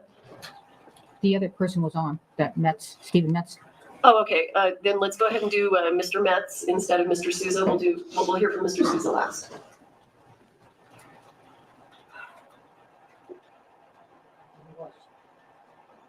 Hello, I'm Stephen Metz. And I did prepare a statement, so I'm just going to read the statement off and then maybe have a little bit. The death of Helena Hutchins has had a profound impact on me and my family. I was a very close friend of Helena and her family for many years. Our sons have been best friends since they were 4 years old. And Helena's husband, Matt, was one of my best friends. Helena and I would talk a lot about extreme sports. We spent time biking, riding, rock climbing with our kids when she was not out of town working, which was quite a bit. Matt and I would hang out and let our kids play. They played together all the time. During the pandemic, it was really nice because Helena was not working for a good part of it, and we were able to spend a lot of time together. If you remember, during the pandemic, there were kind of these certain families that you could, we called them a pod, so you could, we kind of hung out with like just a very select and few families, and the Hutchins family was one of them. So we would hang out in person. We didn't wear masks because they were considered, our really close friends. As far as the impact that I have seen so far, Matt was devastated when he lost the love of his life. I know how much he loved Helena. They were married for over 16 years, and they were a wonderful couple. The loss is devastating to everyone who knew them, because it turns out, after everything is said and done, we've not only lost Helena, but we've also lost Matt. And basically, Matt has been affected horribly by this, and he moved away. So basically, Matt died when Helena died, as far as we're concerned. Meaning he moved away. He was somebody that I hung out with more than once or twice a week on average. And so in Helena's passing and in the negligence that I believe occurred on that set, he didn't only kill or affect Helena, which I know it goes without saying, but it still should be said. You affected many other families and people around Helena. So anyway, the loss of Helena has had a ripple effect on our whole community. She was a talented cinematographer, and she was loved by everyone who knew her. Her death is a reminder of the fragility of life, and it has left us shaken and sad. That's an understatement. There's really there's no excuse. I mean, if you have a professional on the set, now I don't know all the protocol for film, that's not my field, but I do know that you have to take gun safety you have to be handled with extreme caution in every way. And I really feel that this was due to negligence. So being that there are thousands and thousands of films being made all over the world, this needs to set a precedence. This case needs to set a precedence for all of the other, for all the other actors whose lives and cinematographers and everyone on the set really, whose lives are at risk with when we have negligence in the hands of an armor or supposed armor. So anyway, it was a horrible experience for not just the Hutchins family, but also for our family. My son basically lost his really good friend. I honestly don't even know if they really talk very much anymore. They start almost every day and play video games together. And it was a tragedy. So very, very sad. And that's the end of my statement. Thank you. Jill Souza. This is the director. Can you hear me? Yes, we can hear you. Thank you. I would like to thank the court as well as Ms. Morrissey and her team for allowing me to speak today. Struggled with what to say here today because what I want is simply not possible. I want that none of this ever happened, that everyone's okay and that lives weren't destroyed. And that, worst of all, Helena's life wasn't lost. I would not presume to speak for Helena, nor for her husband or her son, for her parents or her sister, but I would like to say something on their behalf, if I might. Helena's parents lost their daughter. Her sister lost a sibling and confidant. Matt lost his wife, the other half of himself. And Helena's son lost not only his mother, but everything she had to offer him for the rest of her life. Every kind word, every loving gesture, every support, every influence, every life's lesson, the course of his life has been irrevocably altered. And the world lost not only a person that was a gifted artist, but a truly kind and compassionate person, which often seem to be in short supply these days. As for myself, the last 2.5 years are difficult to put into words. What it's done to me and the burdens it's placed on me, both emotionally and physically, are my private burdens, and I think I'll choose to keep them that way today. What I will say is that one moment the world made sense, and the next moment it didn't, and it still doesn't, and I don't know if it ever will again. So again, what I really want, I can't have. I want everyone damaged by Miss Reed's failures that day to find peace. I want this whole thing not to have been consumed by the world as some sick form of mass entertainment, but I want to still believe in the better angels of our nature. I want the pain to go away. I want to be who I was before this happened, and above all, I want Helena to be back home with her husband and son in the house she never got to live in.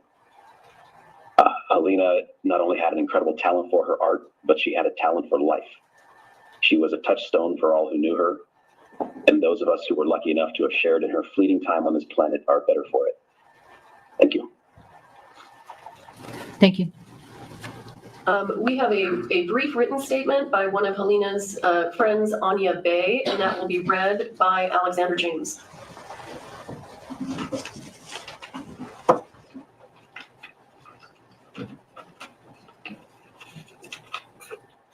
Good morning, Your Honor. Good morning, everyone. My name is Anya Bay. I'm a filmmaker and a very close friend of Helena Hutchins. I want to apologize for not being able to attend in person because of my last-minute trip overseas, but I'm very grateful for the state for reading my statement. I've known Helena since 2014 when I first moved to LA. It was impossible not to connect and fall in love with her instantly, as she was that bright beam of light, creativity, and energy that could easily ignite the room, if not the entire city. Her passion for cinema was infectious. Her ability to enjoy life and love people around was evident. I felt very privileged to have her by my side, encouraging all of my endeavors. As my family lives far away, Helena became one of a few people that formed my family circle in Los Angeles. We traveled and celebrated holidays together. We supported each other through thick and thin, and of course, we created beautiful films together.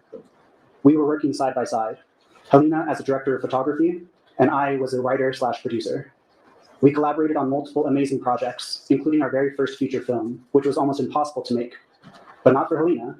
She didn't believe in impossible. She was a fearless leader with a unique creative vision and deep appreciation for her crew. And I know that hundreds of people can back me up on that. She was a true inspiration. We had many more plans to realize and dreams to fulfill together, and it still doesn't sit with me that it's never going to happen. Helena was a very loving mother and wife, daughter and sister, friend and cinematographer. She was a cinematographer with a capital C, perhaps the most dedicated filmmaker I know, who would always go an extra mile, if not 100 miles, only to take the best shot regardless of how hard it was. Just when finally, after all these years of hard work, she started to get recognized in Hollywood, which we all know could be very cruel and heartbreaking. This horrible turn of events during the production of Rust should have never happened.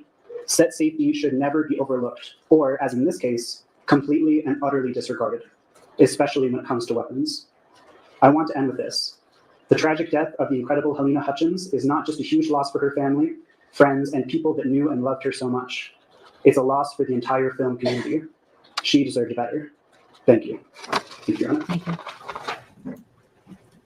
Gloria Allred will address the court on behalf of Helena's mother, father, and sister.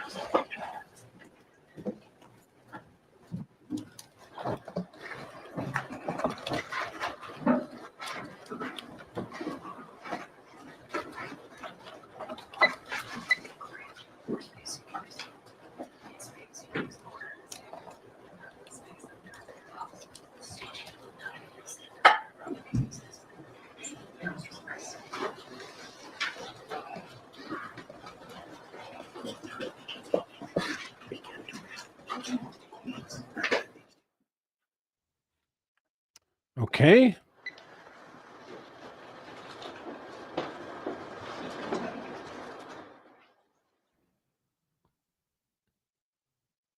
Gloria Allred, of course, is a famous California litigator, sues people.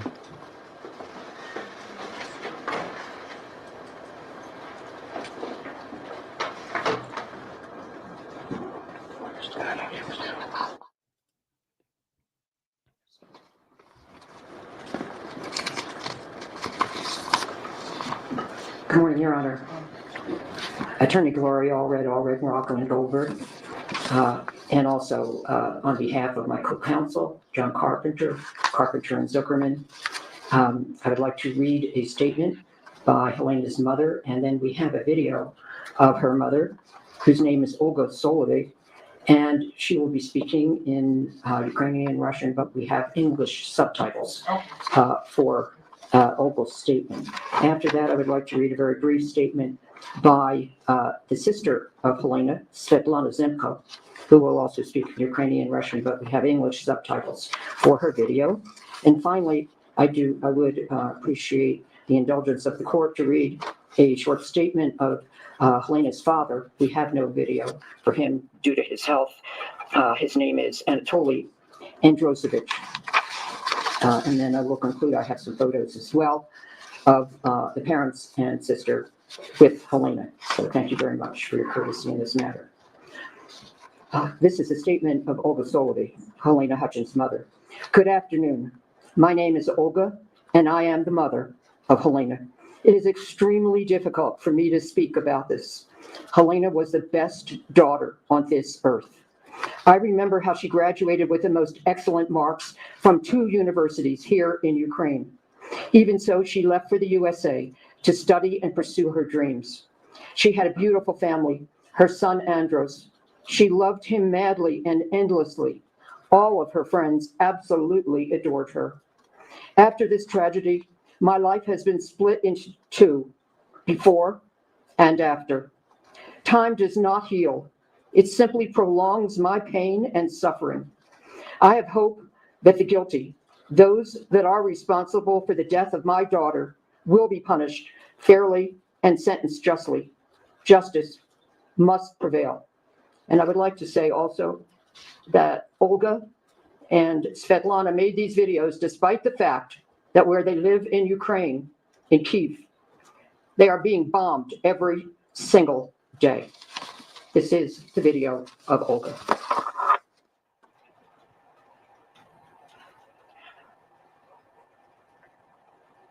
Хаченко, мене звуть Ольга. Сьогодні я хотіла б вам розказати про свою доньку, яка була дуже талановита, гарна, дуже гарно вчилась, дуже добре до нас ставилась. Я пам'ятаю той день, коли її не стало. Мені дуже тяжко. Дуже тяжко без неї.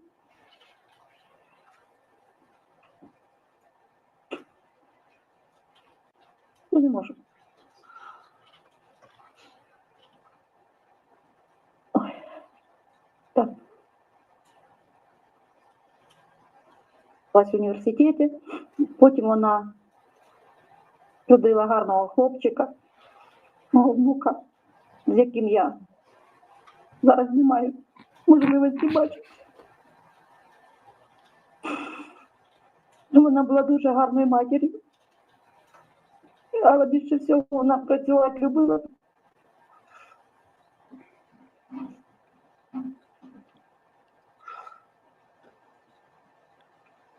Берегла все моє життя. Дуже тяжко дивитися, як дитина росте без матері.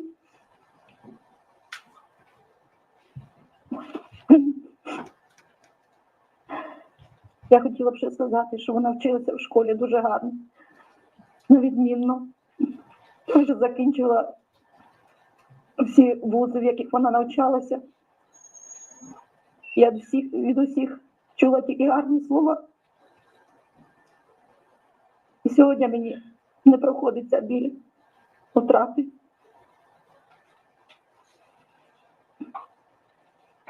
Пила до них кожен рік.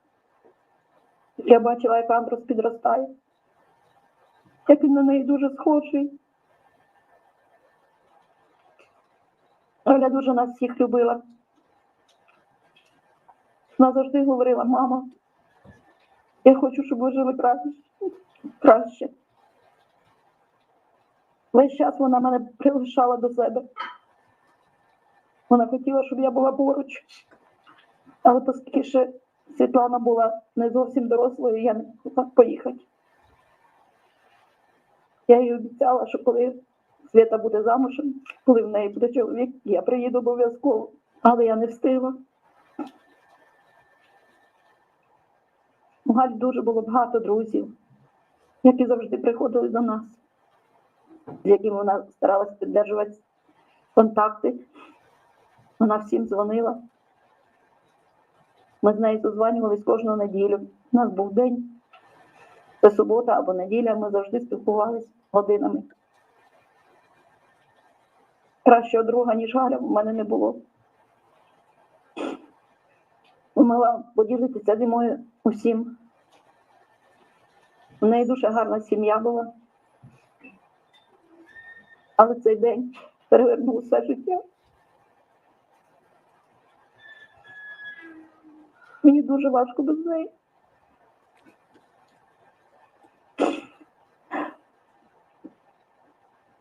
Я весь час чекаю, коли я з нею зустрінусь. Але я дала собі слово, що я обов'язково побачу, що виросте, коли він буде навчатися, коли він жениться, коли в нього буде своя сім'я. І я повинна триматися.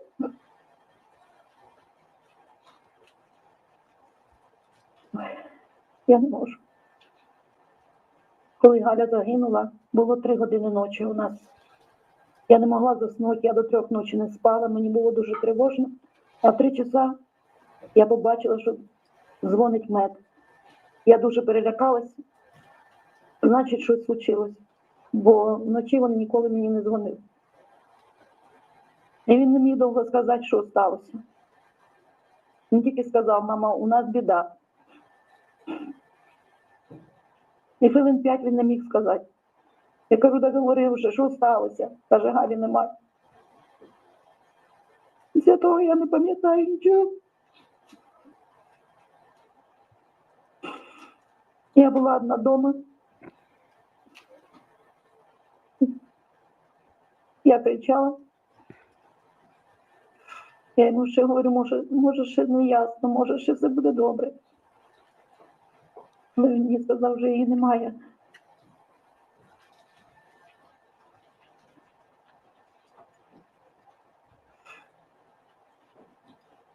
Дуже важко втрачати дітей. Це словами не передати. І час не допомагає. Пройшло 2,5 роки. А мені стає ще гірше. Якщо перший рік я ще думала, ждала, що вона приїде. А цей рік я себе настраювала, пробувала змиритися з тим, що сталося. Але, мабуть, я слабка. Хоча Галя казала, що ти мама сильна. Ну, в мене не виходить. Я хочу сказати, що мені легше не стане від того, що хоч засудять на скільки років. Це не має значення. Але я хочу, щоб була справедливість, що хтось винуватий, хай понесе покарання за свій злочин.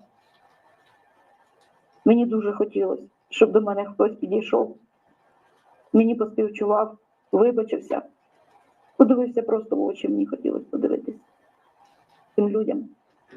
Може, мені було б легше. Але ніхто не підійшов. Я була на похоронах, я їздила в минулому році, в жовтні місяці, але я, крім Галіних друзів, нікого не бачила. І боляче. Люди, які винуваті, вони навіть не підійшли до матері. Я не можу зрозуміти. Всі люди, які причепні до смерті Галі, ніхто до мене не підходив, ніхто не вибачався, ніхто не співчував. Вона дуже багато працювала. На її весь час був розписаний. Але більше всього в житті вона любила свого сина. Я не знаю, настільки були відносини, розумієте.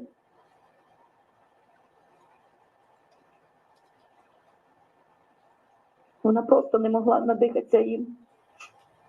Вона дзвонила йому кожен день, вона розказувала йому казки, вона все йому розповідала про роботу, говорила на добраніч, і він відпочивав. Це було кожен день. Не було такого дня, щоб вона не дзвонила йому, коли була відряджена. Завжди посміхалась, була весела, щаслива така. І дуже рада тішилась тим, що в неї все виходить, що в неї все складається так, як вона хотіла.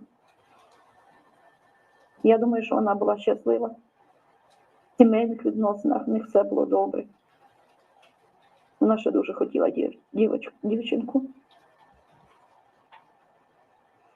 Перший місяць я була там цілий місяць. Коли ми приїхали, я попросила, вони могли кремірувати її не в Мехіко, але я попросила, я хотіла попрощатися. Привезли в Лос-Анджелес. Ми попрощалися, а прах ми забирали через 2 неділі. І тоді похоронили її на кладбище Голлівуд навсегда називається. В центрі міста. Дуже в красивому місці, там, де проходять фільми всі нові, різні.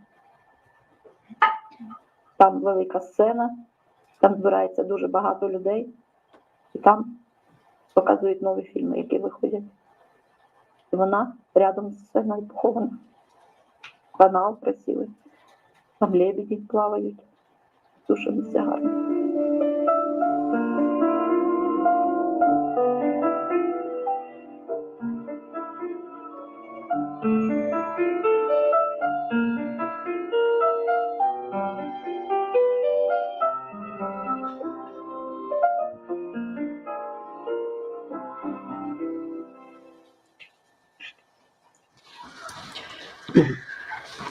I'd just like to add, Your Honor, that Olga is one of the most courageous women I have ever met, in addition to living in the war zone and suffering the tragedy of her daughter. She is a nurse who cares for those who have been wounded in the war. Next is Svetlana Zemko, Helena's sister. And Svetlana says this. As I gathered my thoughts to write this statement, I wanted to start by emphasizing an important memory. When my mother and I were building our homes in Kyiv, one of the most fundamental things we were dreaming of was how our entire family would gather together comfortably at this home with Helena. As it stands now, that will never happen again. I very much wanted for Helena to meet my children and my husband. Helena will never meet my baby boy who was born after her death. Her death has shattered my heart. She was not simply my sister. She was my friend, and in a certain sense, my second mother. The video of Svetlana.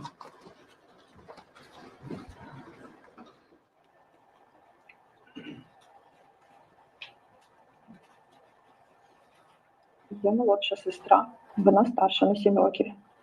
То вона мені була в якомусь сенсі матусею навіть, бо приймала участь у моєму вихованні. У нас було дуже багато і таких теплих, смішних історій. І коли я була зовсім маленька, то у нас був такий, не знаю, як це сказати, змагання, хто кого передражнить. Але згодом, коли ми стали дорослішими, то у нас ці стосунки із виховання з її боку перетекли більш такі дружні. І ці межі вікові, вони стерлися.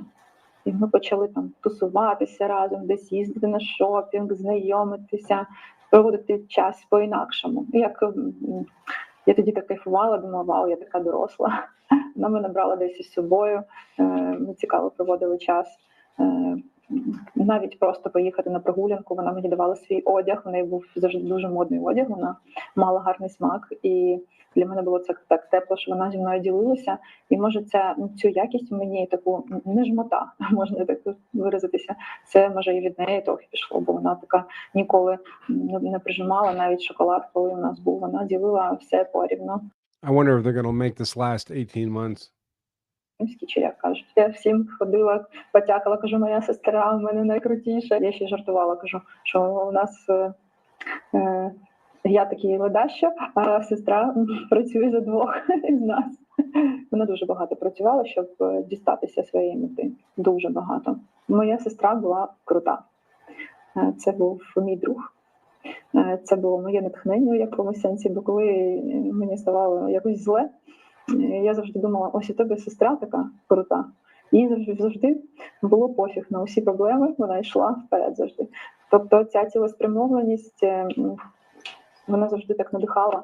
І мені здається, не тільки мене, бо вона така взагалі була світла людина. І я навіть не можу сказати жодної поганої або мінусової характеристики дати їй, ніяк. Чесно, не тому, що вона моя сестра, а просто вона така людина. Вона була дуже крута. Сестра в мене була для мене прикладом. Багато в чому, до речі. Вона мені багато чого пояснювала. І у плані виховання, мені здається, що вона навіть більше мені дала, аніж мама. Мені дуже важко про це казати, бо то була моя така велика мрія, щоб ми збиралися з дітками усією нашою родиною і святкували Різдво, або там хоча б, я не кажу дуже часто, 1-2 рази на рік. То була така моя мрія, щоб дітки разом гралися, щоб вогонь горів, і всі так за столом, і ми разом, і щоб це було так тепло. Я розумію, що цього вже ніколи не буде. Не можу. можу. Мені треба, я не знаю, втекти. Фу. Короче, ну как я не хотела реветь. Ну просто одно дело, когда ты говоришь, какая она классная, другое дело, когда ты понимаєш і все. Я взагалі намагалася триматися якомога міцніше, коли це трапилося, бо я розуміла, що якщо я ще буду плакати, то мама взагалі здуріє. Я просто бажаю, щоб ця ситуація не лишалася просто так у повітрі, як випадок, бо люди мають нести відповідальність за свої вчинки.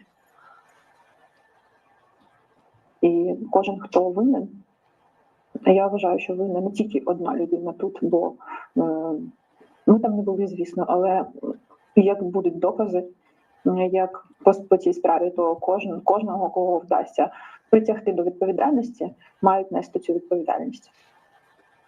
Бо це не тільки життя однієї людини, це ще здоров'я всієї родини і ментальне здоров'я мого племінника.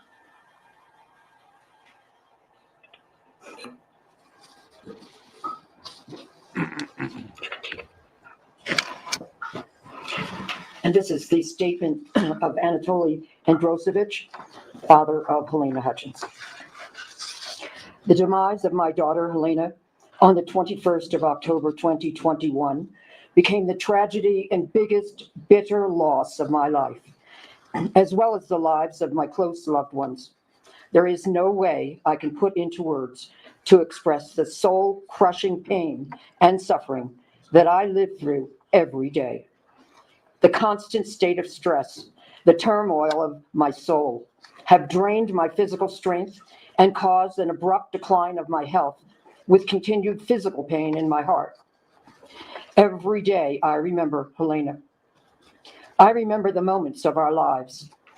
Since she was a child, my Helena was a very curious and adventurous, hardworking, friendly, and caring person.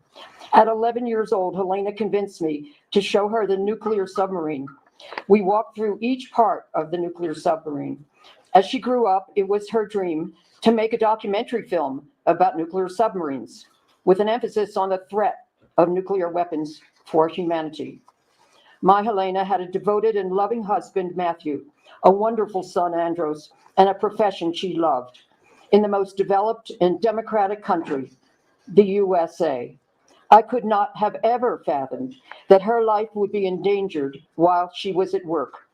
As a former Marine officer, I fully understand the responsible and correct way to handle firearms. I am confidently stating that the death of my daughter was caused by systematic, gross violations of safety rules and regulations during filming of the movie Rust. I do not wish for revenge, but believe that each person responsible for the death of my Helena needs to carry the punishment that is equal to their guilt. Maybe, just maybe, this might prevent the same type of tragedies in the future to others and spare other parents from such a heart-wrenching catastrophe. And now I would like to show the court very quickly just some photos.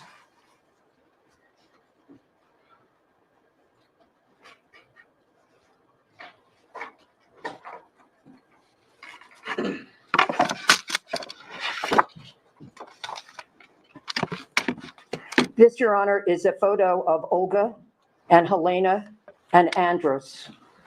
Are you going to bring it up to me, or did you want to put it on the? Oh, can you? Can you show it? No, Mo. Thank you.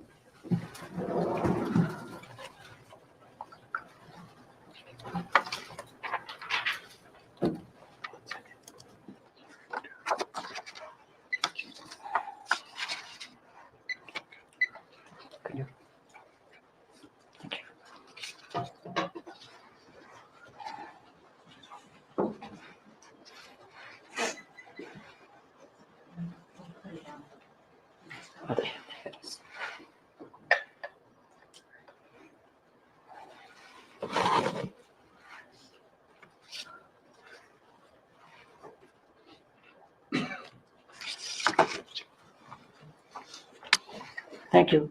The next photo is a photo of Svetlana and Helena.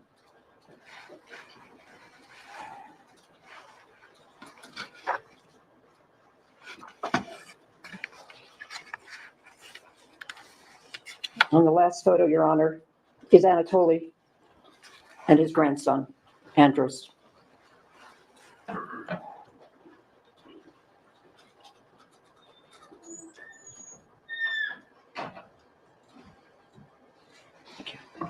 Thank you.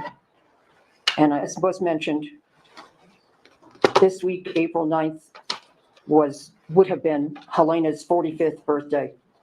In honor of her birthday, our law firms have placed flowers on her grave at Hollywood Forever. May she rest in peace. Thank you. Thank you.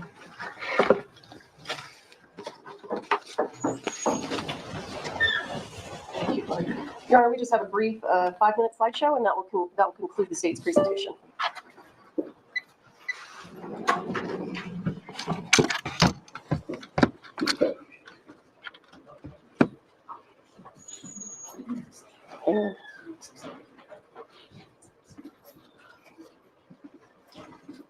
It did. Wait a minute. Come here. Why won't this go into?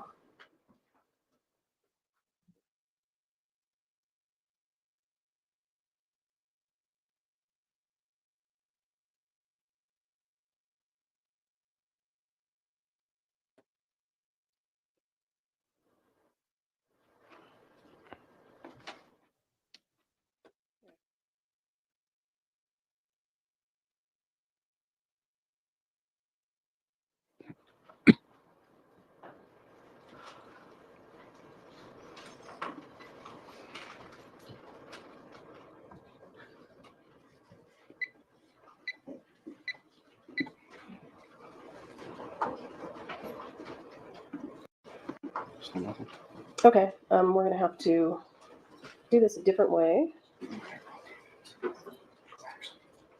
Why don't we, let me see what the best way is to handle this and put that. May I approach?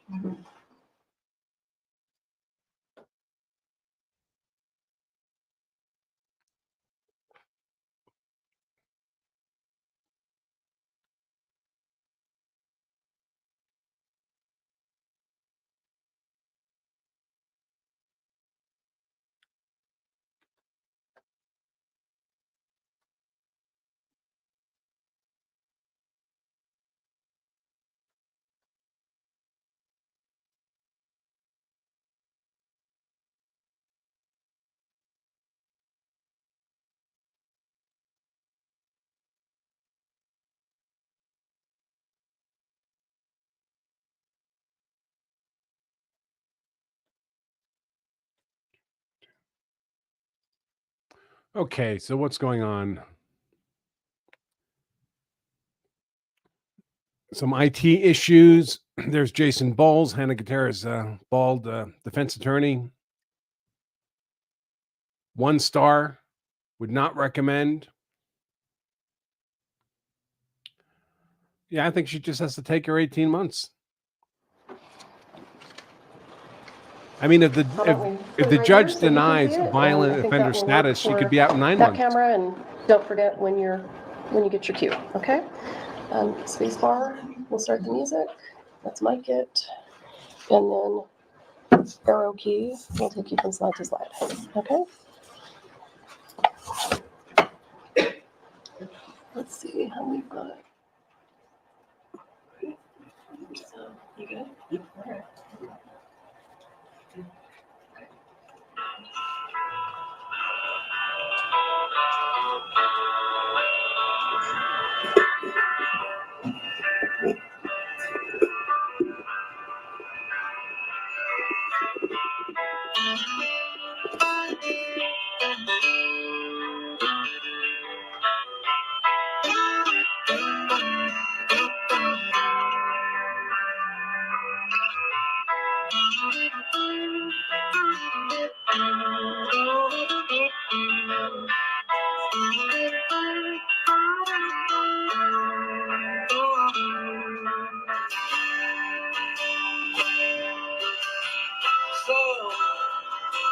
think you could tell heaven from hell, blue skies from pain?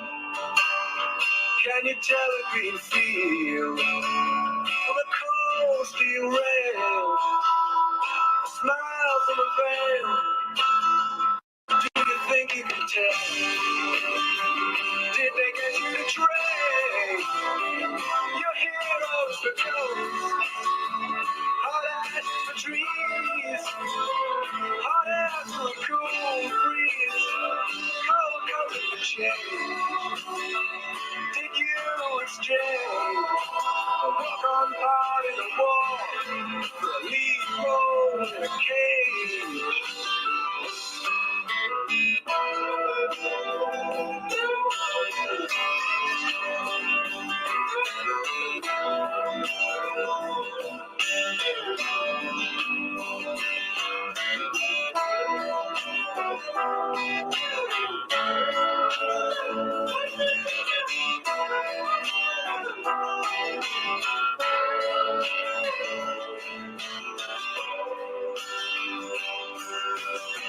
How I wish you were here.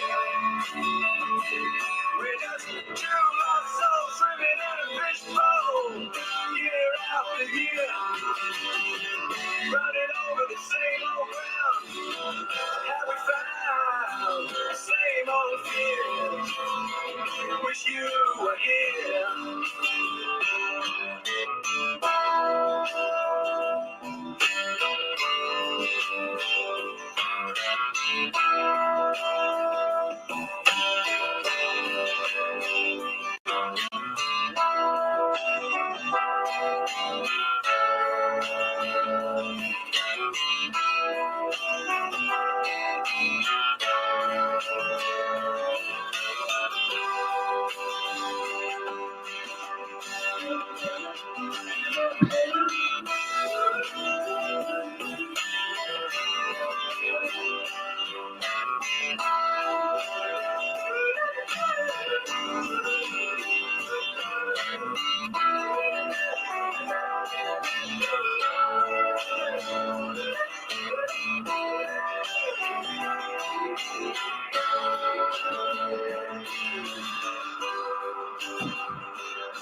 Thank you.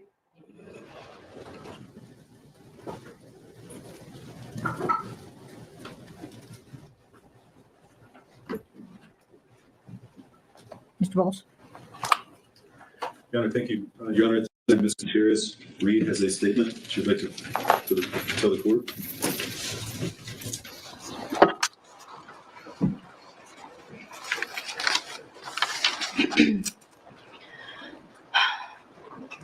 First and foremost, my heart aches for the Hutchins family and friends and colleagues as well. And it has since the day this tragedy occurred. Helena has been and always will be an inspiration to me. I understand she was taken too soon, and I pray that you all find peace. I am beyond grateful that Joel survived that terrible day. My heart goes out to the film industry for the devastating pain that this tragedy caused and the old wounds that have been reopened. I am saddened by the way the media sensationalized our traumatic tragedy and portrayed me as a complete monster, which has actually been the total opposite of what's been in my heart. Your Honor, when I took on Rust, I was young and I was naive, but I took my job as seriously as I knew how to. Despite not having proper time, resources, and staff. The judge is so done with this. I just did my best to handle it. Today, I humbly ask you to consider probation, a probation where I can contribute to society through community service, and I can continue my counseling, and I welcome any classes that you may deem necessary for me to attend. I give you my word now that I would strictly follow the rules and respect the parameters of that probation. I beg you, please don't give me more time. The jury has found me in part at fault for this god-awful tragedy, but that makes me a monster. That makes me human. Thank you. Humans go to prison. Your Honor, I believe Del Reed would like to speak to the court this time.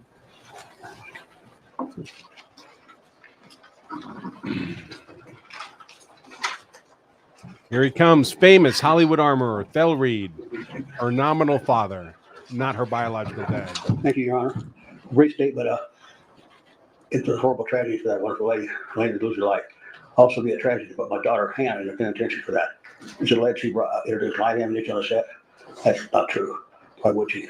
The two people responsible for whatever came on the set are the vendor and the property master who had to work for her. On that terrible day, they had Hannah off the set doing prop duties. And she asked him, please bring her back on when Mr. Baldwin comes so he could do a final check on the gun and its instructions. They did not do that. If they had it, this horrible day would not happen. Thank you, Your Honor. Ladies and gentlemen of the court. Thank you. Thank you, Your Honor. And just briefly, Judge, I've made most of my arguments in the written pleadings. And Judge, it's nobody in this courtroom could not be moved by what we just saw. The family, Helena's family, her friends, it was a horrible tragedy. There's no doubt about that. And it's a tragedy for everybody. There were a number of lives changed, lost that day. Her friends talked about that. And that includes Ms. Gutierrez. I just want the court to know primarily that she has felt remorse. And maybe I've talked to her as much as anybody, at least on the legal side. She's broken down. She's had mental breakdowns. She said, if only, many, many, many times. And it hasn't come out. It hasn't come out until today because of the legal proceedings and the system we have. But she has truly felt remorse, and I will tell the court that.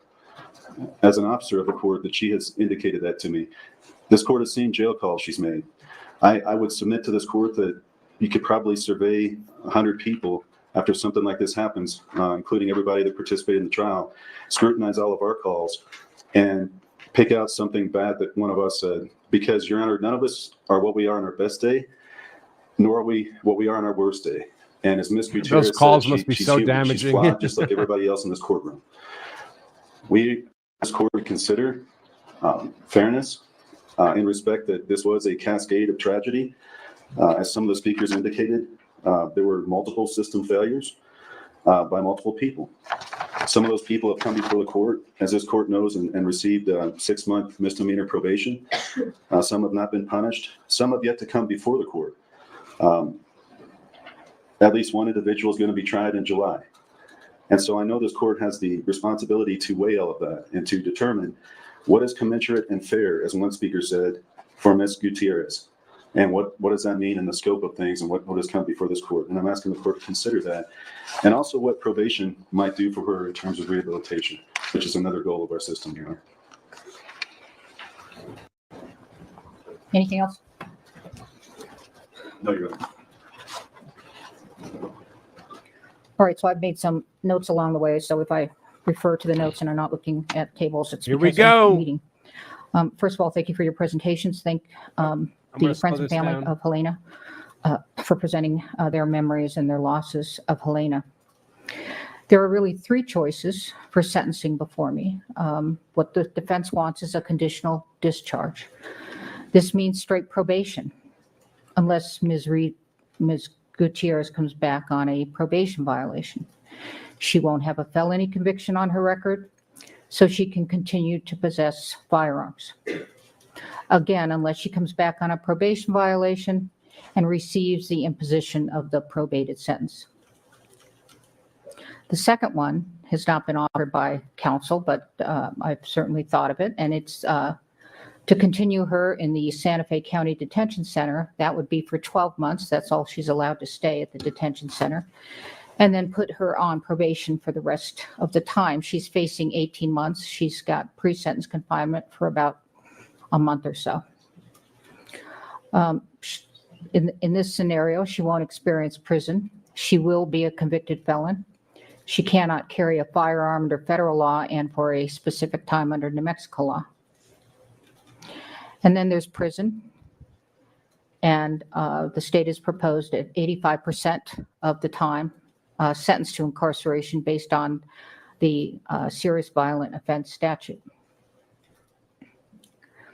For all the fanfare and pundits and finger pointing that has been going on for over 2 years, we were able to seat a jury of her peers who confirmed they could listen to the evidence received in court and determine the facts and apply the law. They found Ms. Gutierrez guilty of involuntary manslaughter. What were some of the poignant facts that came out during the trial? In her police interview, she proudly owned her position as armorer. On October 21st, 2021, chaos ended after the film crew walked off. Ms. Hutchins and others were trying to rig, if you will, how they were going to keep filming. And what was the defendant doing while waiting? She was loading Alec Baldwin's gun. Did she have enough time to load the weapon safely? Plenty. Did she load the weapon? Yes, with dummies and a live round. Did she check what she was loading? No.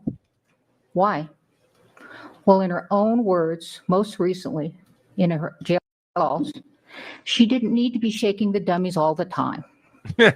Oh, no. Did she check after that? No. And while you've heard her concerns about how she'll never work again as an armorer leading up to the trial, have her concerns changed? No. Here's what she says. This whole thing has been a character attack on her. Just recently in her allocution, I'm not a monster. And what did, where is it? They talk about how much of on the phone, she and another are talking about how much of Hannah's life that they could take up, and that this is messing up her modeling career. This is while she's incarcerated, waiting for a sentence. And what does she say about the death of Helena? Hannah is dismissive of the judge talking about someone dying as a result of her actions. Hannah says she's looking at 13 months, which is ridiculous over what happened. Hannah says that people have accidents and people die. It's an unfortunate part of life, but it doesn't mean she should be in jail. A conditional discharge is not appropriate. And the second option of leaving you in the detention center would be giving you a pass you do not deserve. I did not hear you take accountability in your allocution. You said you were sorry. You were sorry, but not you were sorry for what you did. You were sorry for it and hope they can find peace. It was your attorney that had to tell the court that you were remorseful. The word remorse, a deep regret coming from a sense of guilt for past wrongs. That's not you. You're hereby sentenced as follows. Stand. Stand up, B. I am sentencing you to 18 months of incarceration at a New Mexico women's correctional facility. I find that what you did constitutes a serious violent offense. Wow. It was committed in a physically violent manner, a fatal gunshot done with your recklessness in the face of knowledge that your acts were reasonably likely to result in serious harm. You were the armorer, the one that stood between a safe weapon and a weapon that could kill someone. You alone turned a safe weapon into a lethal weapon. But for you, Miss Hutchins would be alive, a husband would have his partner, and a little boy would have his mother. Please take her. Take her from my sight. I'm going to ask the deputies to watch how the courtroom gets cleared. Please do an order of remand to the transport order to the Department of Corrections and the judgment. Yes, Your Honor. All right. We are in recess. All rise. All right. Kari Morrissey got everything she was looking for. She got it all. And now, thanks to Shane, by the way, for bringing it to my attention that the sentencing was going on. So she got 18 months and violent offender status, meaning she's got to serve 85% of the sentence. Otherwise, it could have been half. And she gets about a month time served, I guess. And she's going to prison, not jail. Convicted felon. Anyone believe she's going to learn her lesson? Does she seem like that kind of person? All right, now we know. That's the fate of Helena Hutchins. By the way, what do you think Alec Baldwin is making of this? You think he's any less culpable than Hannah Gutierrez when he pointed what he knew to be a real gun at a woman, pulled back the hammer, and pressed the trigger without making sure there was no live ammo in there? You think Alec Baldwin's realizing, getting a chill down his spine? Yeah. All right. So back to Kari Morrissey's response to the defense motion to dismiss the current grand jury indictment against Alec Baldwin for manslaughter, involuntary manslaughter, reckless manslaughter in the death of Helena Hutchins. We left when the OSHA interview was taking place. One thing I want to point out again, though, this came up in the Hannah Gutierrez. The defense motion said, hey, OSHA looked into this and they didn't find Alec responsible. Well, OSHA doesn't find individuals responsible. Their mandate is only with respect to organizations. You think Alec Baldwin is wondering if he should have taken that deal, the deal that was offered? I'm thinking maybe he is. Whoops. Sorry. All right. So back to this. I didn't think I'd be on the show this long. But there we go. I'm glad that we caught it. All right. So as the OSHA interview continued, Mr. Baldwin's story took a very interesting turn. This is Kari Morrissey writing. Let's see. Oh, yeah. My good buddy TC just texted me a photo from me at his wedding 10 years ago, 10-year anniversary for my buddy TC. Congratulations, dude. Like me, he had an awkward first marriage, but the second one is a blessing. Okay, so as the OSHA interview continued, Mr. Baldwin's story took a very interesting turn. Mr. Baldwin vacillated between claiming he had virtually no experience with guns and almost daily experience with guns. Mr. Baldwin stated that he pulled the hammer of the gun back, but was not going to cock the gun. Well, what does that mean? Anyone who has ever shot a single action revolver understands that pulling the hammer back is precisely the action that cocks the gun, thus making Mr. Baldwin's assertion contradictory and absurd. Mr. Baldwin also stated that when pulling the hammer back, he did not hear the clicking sounds that the gun makes at quarter cock, half cock, and full cock while the hammer is being cocked. Whether Mr. Baldwin realized it or not at the time of his statement, when the gun handler pulls the hammer back on a single action army revolver and doesn't hear the clicks, it means the trigger was fully depressed during the cocking sequence. To an experienced gun handler, Mr. Baldwin's statement that he did not hear the hammer clicks is synonymous with the trigger being pulled. Mr. Baldwin then made the false statement that he did not pull the hammer back all the way. This assertion has already been disproven by forensic testing of the firing pin impressions on the spent casing from the live round that killed Ms. Hutchins. Finally, and despite his lawyer's attempts to mislead the state, the court, and the public about the functionality of the gun, Mr. Baldwin made a truthful statement and acknowledged that the gun functioned properly and that the only problem with the gun was that a live round was in it. In sum, every time Mr. Baldwin spoke, a different version of events emerged from his mouth, and his later statements contradicted his previous statements and his attorney's assertions as set forth in their motion to dismiss. By the way, as an aside, folks, this is a big problem for Baldwin's defense if they were contemplating putting him on the witness stand. Because if they put him on the witness stand, all these contradictory statements are going to be highlighted and exposed by Kari Morrissey to the jury. After Mr. Baldwin's it's kind of similar to the Nikolai Mew experience, right? He took the witness stand and then they played that interview of him lying to the police in his interrogation, making stories up. It shouldn't have mattered from the perspective of guilt of homicide and endangerment. The video captured all of that, but it probably matters to the jury on a human level. After Mr. Baldwin's interview with George Stephanopoulos, detectives became aware that Mr. Baldwin was claiming that the gun discharged without the trigger being pulled. Even though this assertion is absurd on its face, law enforcement was dedicated to a full and fair investigation, and in response to Mr. Baldwin's claims, the gun was sent to the FBI for forensic testing. The FBI tested the gun and was only able to make the gun fire, absent a trigger pull, when the hammer was in its full resting position. This is not a malfunction, as Mr. Nicholas would like the court to believe. This is predictable and is a known consequence of the gun's design. In fact, the manufacturer's manual for the gun cautions against the handler keeping a round in the cylinder chamber that aligns with the firing pin, because significant pressure on the hammer can press the firing pin into the primer of the cartridge and discharge the bullet.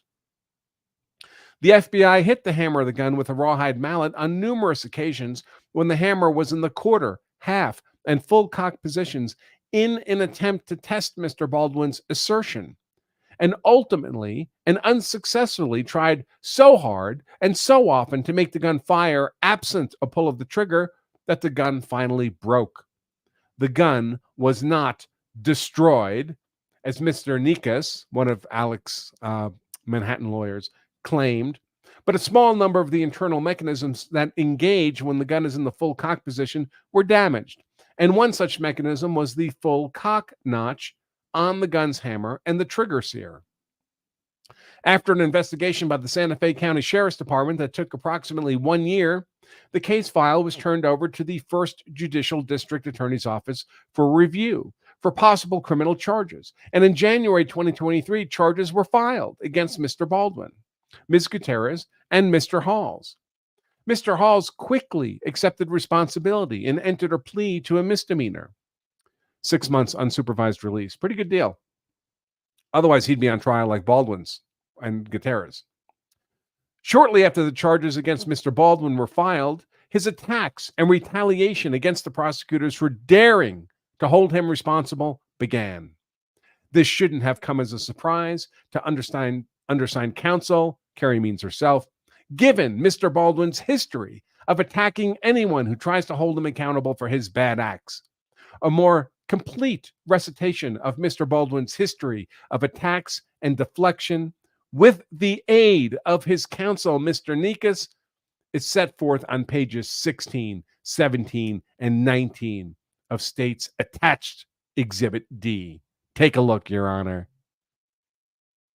While there is merit to the defendant's assertion that he was incorrectly charged with a firearm enhancement, and Ms. Reeves' position as a state legislature may have precluded her from serving as a special prosecutor, these were innocent mistakes that were quickly cured by the dismissal of the firearm enhancement and Ms. Reeves' resignation. Any allegation that the former prosecutors engaged in an unethical disparagement of Mr. Baldwin by providing limited statements to the press is legally unsound. As has been previously litigated in the case against Hannah Gutierrez and during the Baldwin grand jury litigation, the media contacted by Ms. Carmack Outweiss, that's the elected district attorney, and Ms. Reeb, the first special prosecutor who would resign, was not unethical or unlawful, as it was done in response to Mr. Baldwin's and Mr. Bowles, Gutierrez's attorney, own public appearances and misleading statements to the press. Mr. Baldwin made numerous public appearances to spread misinformation about the case, protect his already tarnished public image, and try to sway the public and future jury in his favor. As discussed above, Mr. Baldwin appeared on national television on December 3rd, 2021, and shamelessly lied. Let me pull that Baldwin banner back up. That's where you can find all my Baldwin and Hannah Gutierrez coverage, folks. And shamelessly lied about his conduct and blamed the victim for her own death. On August 19th, 2022, Mr. Baldwin again used his celebrity status to sway public opinion concerning the details of the investigation into the death of Helena Hutchins by appearing on CNN for an in-person interview with Chloe Milas. On August 19th, 2022, Mr. Nikas appeared in an interview with Chloe Milas prior to any charging decisions against his client being announced by the district attorney's office. Mr. Nikas stated that any criminal charges against his client would be a huge miscarriage of justice. A prosecutor is not required to stay silent under these circumstances. She was permitted to rebut the parade of misinformation spread about by Mr. Baldwin, his counsel, and counsel for Ms. Gutierrez. The New Mexico Rules of Professional Conduct, Rule 16-306A, Trial Publicity states, quote, "A lawyer shall not make any extrajudicial or out-of-form statement in a proceeding that may be tried to a jury that the lawyer knows or reasonably should know, 1, is false, or 2, creates a clear and present danger of prejudicing the proceedings." Close quote. The committee goes on to state in footnote 6, quote, "Finally, extrajudicial statements that might otherwise raise a question under this rule may be permissible when they are made in response to statements made publicly by another party's lawyer, or third persons, where a reasonable lawyer would believe a public response is required in order to avoid prejudice to the lawyer's client. When prejudicial statements have been publicly made by others, responsive statements may have the salutary effect of lessening any resulting adverse impact on the adjudicative proceeding. Such responsive statements should be limited to contain only such information as is necessary to mitigate undue prejudice created by the statements made by others. It is," close quote, "it is perplexing that Mr. Baldwin would complain about pretrial publicity when it was he who elected to appear on national news and use his celebrity status to publicly lie about the facts and circumstances of Miss Hutchins' death. The prosecution is permitted to respond to statements made by the defendant and his or her counsel to lessen the adverse impact on the adjudicatory proceedings." In March 2023, undersigned counsel Kari Morrissey and co-special prosecutor Jason J. Lewis were appointed special prosecutors on all Rust-related cases and kindly reached out to Mr. Nikas and Mr. Spiro, another one of Alec Baldwin's Manhattan law firm partner legal counsel, to establish a civil working relationship.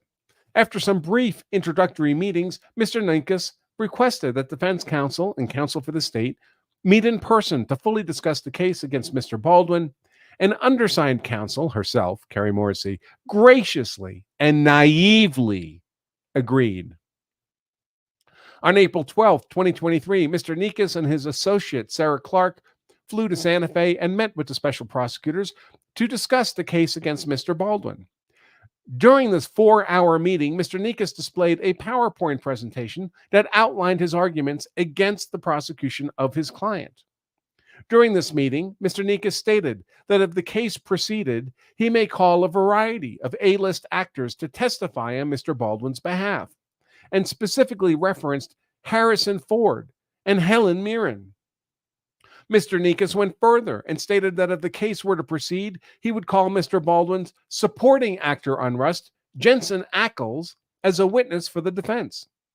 Mr. Nikas explained that Mr. Ackles would testify that even though he personally checked his prop gun for live rounds routinely, he would not have checked it if he had been in the same position as Mr. Baldwin on October 21st, 2021. Mr. Nikas also asserted that Mr. Baldwin's position as producer on the film gave him power over creative decisions only, and that his contract spelled those limitations out clearly. Nearly all of Mr. Nikas' statements to counsel, to Kari Morrissey, during that meeting on April 12, 2023, would later be determined to be false or misleading. Wow.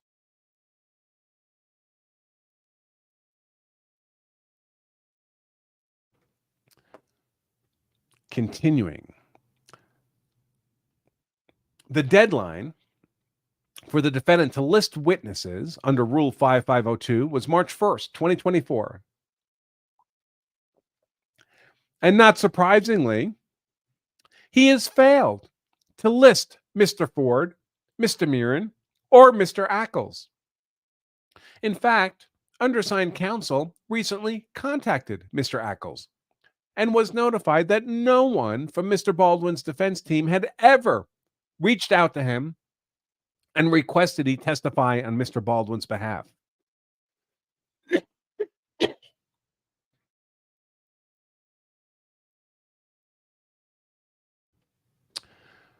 Mr. Nikas intentionally made numerous false statements in his motion to dismiss, but one of the most shocking is his assertion that the defense proved to the state that the gun used by Mr. Baldwin was modified.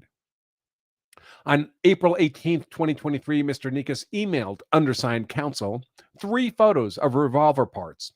One photo was from the FBI examination of the gun used to kill Ms. Hutchins, and the other 2 presumably came from the defense firearms expert, Brian Lutke, who is yet to be listed as a witness for the defendant, despite the fact that he examined the evidence revolver at the Santa County Sheriff's Department on April 12th, 2023, and is scheduled to examine it again in the coming weeks.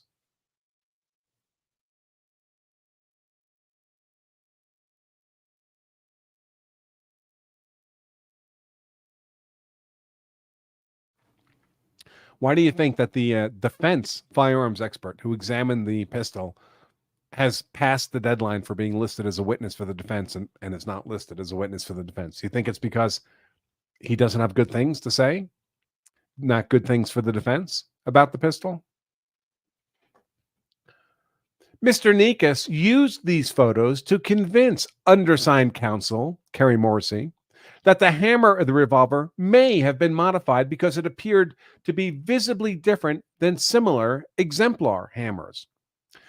Undersigned counsel had already retained the services of Lucian Haig, who was to be assisted by his son Michael Haig to perform forensic testing on the revolver and intended to defer to their examination and testing with regard to the oddity of the hammer.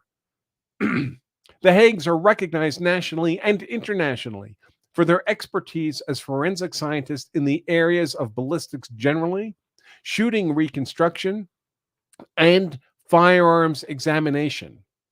So the father, Lucian Haig, testified in Hannah Gutierrez's trial for the state. At this time, the preliminary hearing for Mr. Baldwin was scheduled to begin on May 3rd, 2023. The special prosecutors could easily have proceeded successfully to a preliminary hearing on Mr. Baldwin's case, even though the forensic testing of the gun was incomplete. The simple fact that Mr. Baldwin did not have personal knowledge of the ammunition loaded into the gun, pointed the gun at a person, and admitted to detectives that he fired it was likely to be enough to surpass the probable cause standard.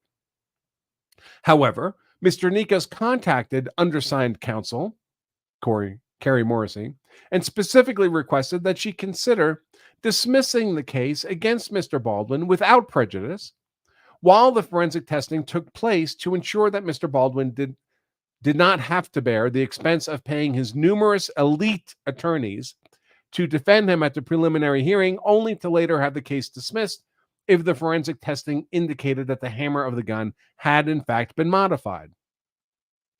Undersigned counsel, me, agreed to dismiss the case without prejudice, meaning she's free to bring it back, pending the outcome of the forensic testing and the resolution of outstanding discovery issues related to Mr. Baldwin's producer contract and other items in the possession of Rust Productions, LLC.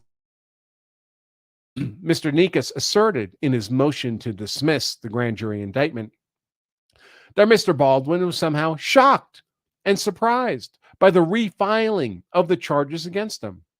This is patently false, given that the agreement entered into between Mr. Nikas and undersigned counsel was that the case would be dismissed without prejudice, pending the outcome of the forensic testing on the firearm, and the nolle prosequi filed in the case specifically stated that the investigation was ongoing. Nolle prosequi, often just called nolle pros, it just means we're not prosecuting but here in the moment, not without prejudice. Predictably, the forensics testing concluded that the trigger of the gun had to be pulled for the gun to have discharged on October 21st, 2021, and the alleged modification of the hammer was simply damage caused when the FBI struck the hammer with the mallet so many times that it finally damaged the hammer and sear. It is worth noting that the damage to the hammer that Mr. Nika so desperately wants to convince the court was some mysterious modification is damage specifically to the full cock notch of the hammer, and the gun was in the full cock position when the final strike from the FBI's mallet broke the hammer and sear. This isn't rocket science, it's the simplest and most plausible explanation.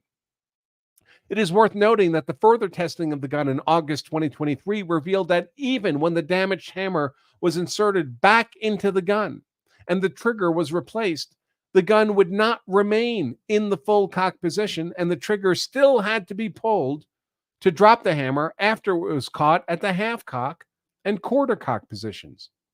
The defendant simply doesn't have a leg to stand on concerning his claim that the hammer of the gun was modified. He used this false claim to create delay in the prosecution of his case and has now complained in his motion to dismiss that the case has been hanging over his head for too long. After receiving the forensic analysis from Mr. Haig, the state's gun expert, undersigned counsel was finally able to obtain the video recordings from the filming of Rust, which also clearly demonstrated that the gun was in perfect working condition every time it was fired by Mr. Baldwin.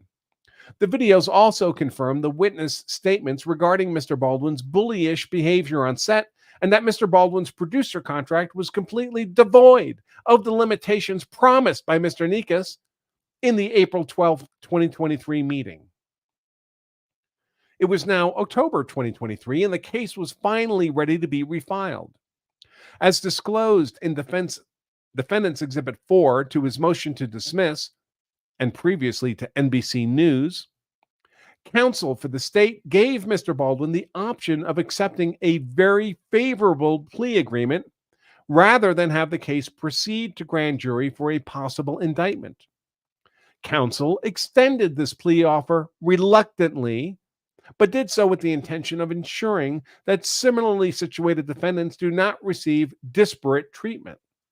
Mr. Hall, the first assistant director, David Hall, was offered a favorable plea, and it seemed only fair to extend a similar offer to Mr. Baldwin prior to proceeding to a grand jury presentation.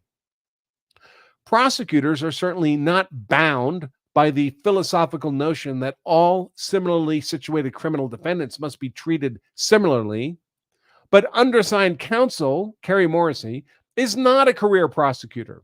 Rather, she is a career defense attorney and civil rights lawyer, and believes strongly in issues related to fundamental fairness. Undersigned counsel has learned some tough lessons about the consequences of her idealistic notions during her dealings with Baldwin's counsel, and the series of events that unfolded as a result of the plea offer have been the toughest lessons learned to date. On October 5th, 2023, the special prosecutors extended a plea offer to Mr. Baldwin as confidential and privileged plea negotiations and gave Mr. Baldwin until October 27th, 2023 to accept the offer, or the case would proceed to grand jury on November 16th, 2023. Now, when she talks about this plea offer being confidential and privileged, she's not making something up here. This is actually within lawyer guidelines. When you're negotiating a plea agreement, the parties are both obligated to keep it confidential and privileged, not legal to the press, not legal to other defendants, as part of the negotiation process of the plea deal. Counsel for the state received no response at all from defense counsel to the plea offer, not even an email from defense counsel stating that they received the offer and would discuss it with their client. Approximately 10 days after the offer was extended, and well before the deadline for Mr. Baldwin to accept the offer, undersigned counsel received information that Mr. Nikas, she doesn't call him Attorney Nikas, Mr. Nikas provided all the details of the presumed confidential and privileged plea offer to a reporter with NBC News in New York. After determining that the reporter did indeed have all the details of the plea offer extended to Mr. Baldwin, undersigned counsel received additional information that Mr. Baldwin and his counsel were working with the media to generate a campaign designed to deflect attention away from any future plea hearings to protect Mr. Baldwin's public image. Counsel received, meaning Kari Morrissey, received information that Mr. Baldwin may accept the plea offer, but intended to file a civil complaint against the state of New Mexico and the former prosecutors on the same day as the possible future plea hearing to direct media attention to the frivolous lawsuit and away from the plea hearing. As disturbing as this information was, undersigned counsel was not inclined to rescind the plea offer simply because Mr. Baldwin intended to continue to use the media to escape the consequences of his actions, and his counsel had flagrantly disregarded the privileged and confidential nature of plea negotiations. Next, undersigned counsel received information that Mr. Baldwin commissioned his own documentary about the death of the woman he killed and was actively pressuring material witnesses in the case against him to submit to interviews for his documentary. It was at this point that the plea offer was rescinded. By the way, this could just be witness tampering charges from all of this. It was at this point that the plea offer was rescinded and the case was scheduled for a grand jury. And still, Mr. Baldwin complains to this court that he has been treated unfairly.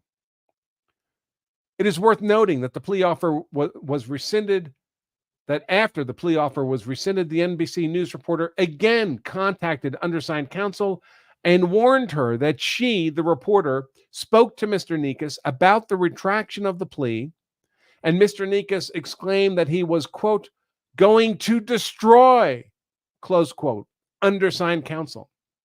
Undersigned counsel responded that she expected nothing less.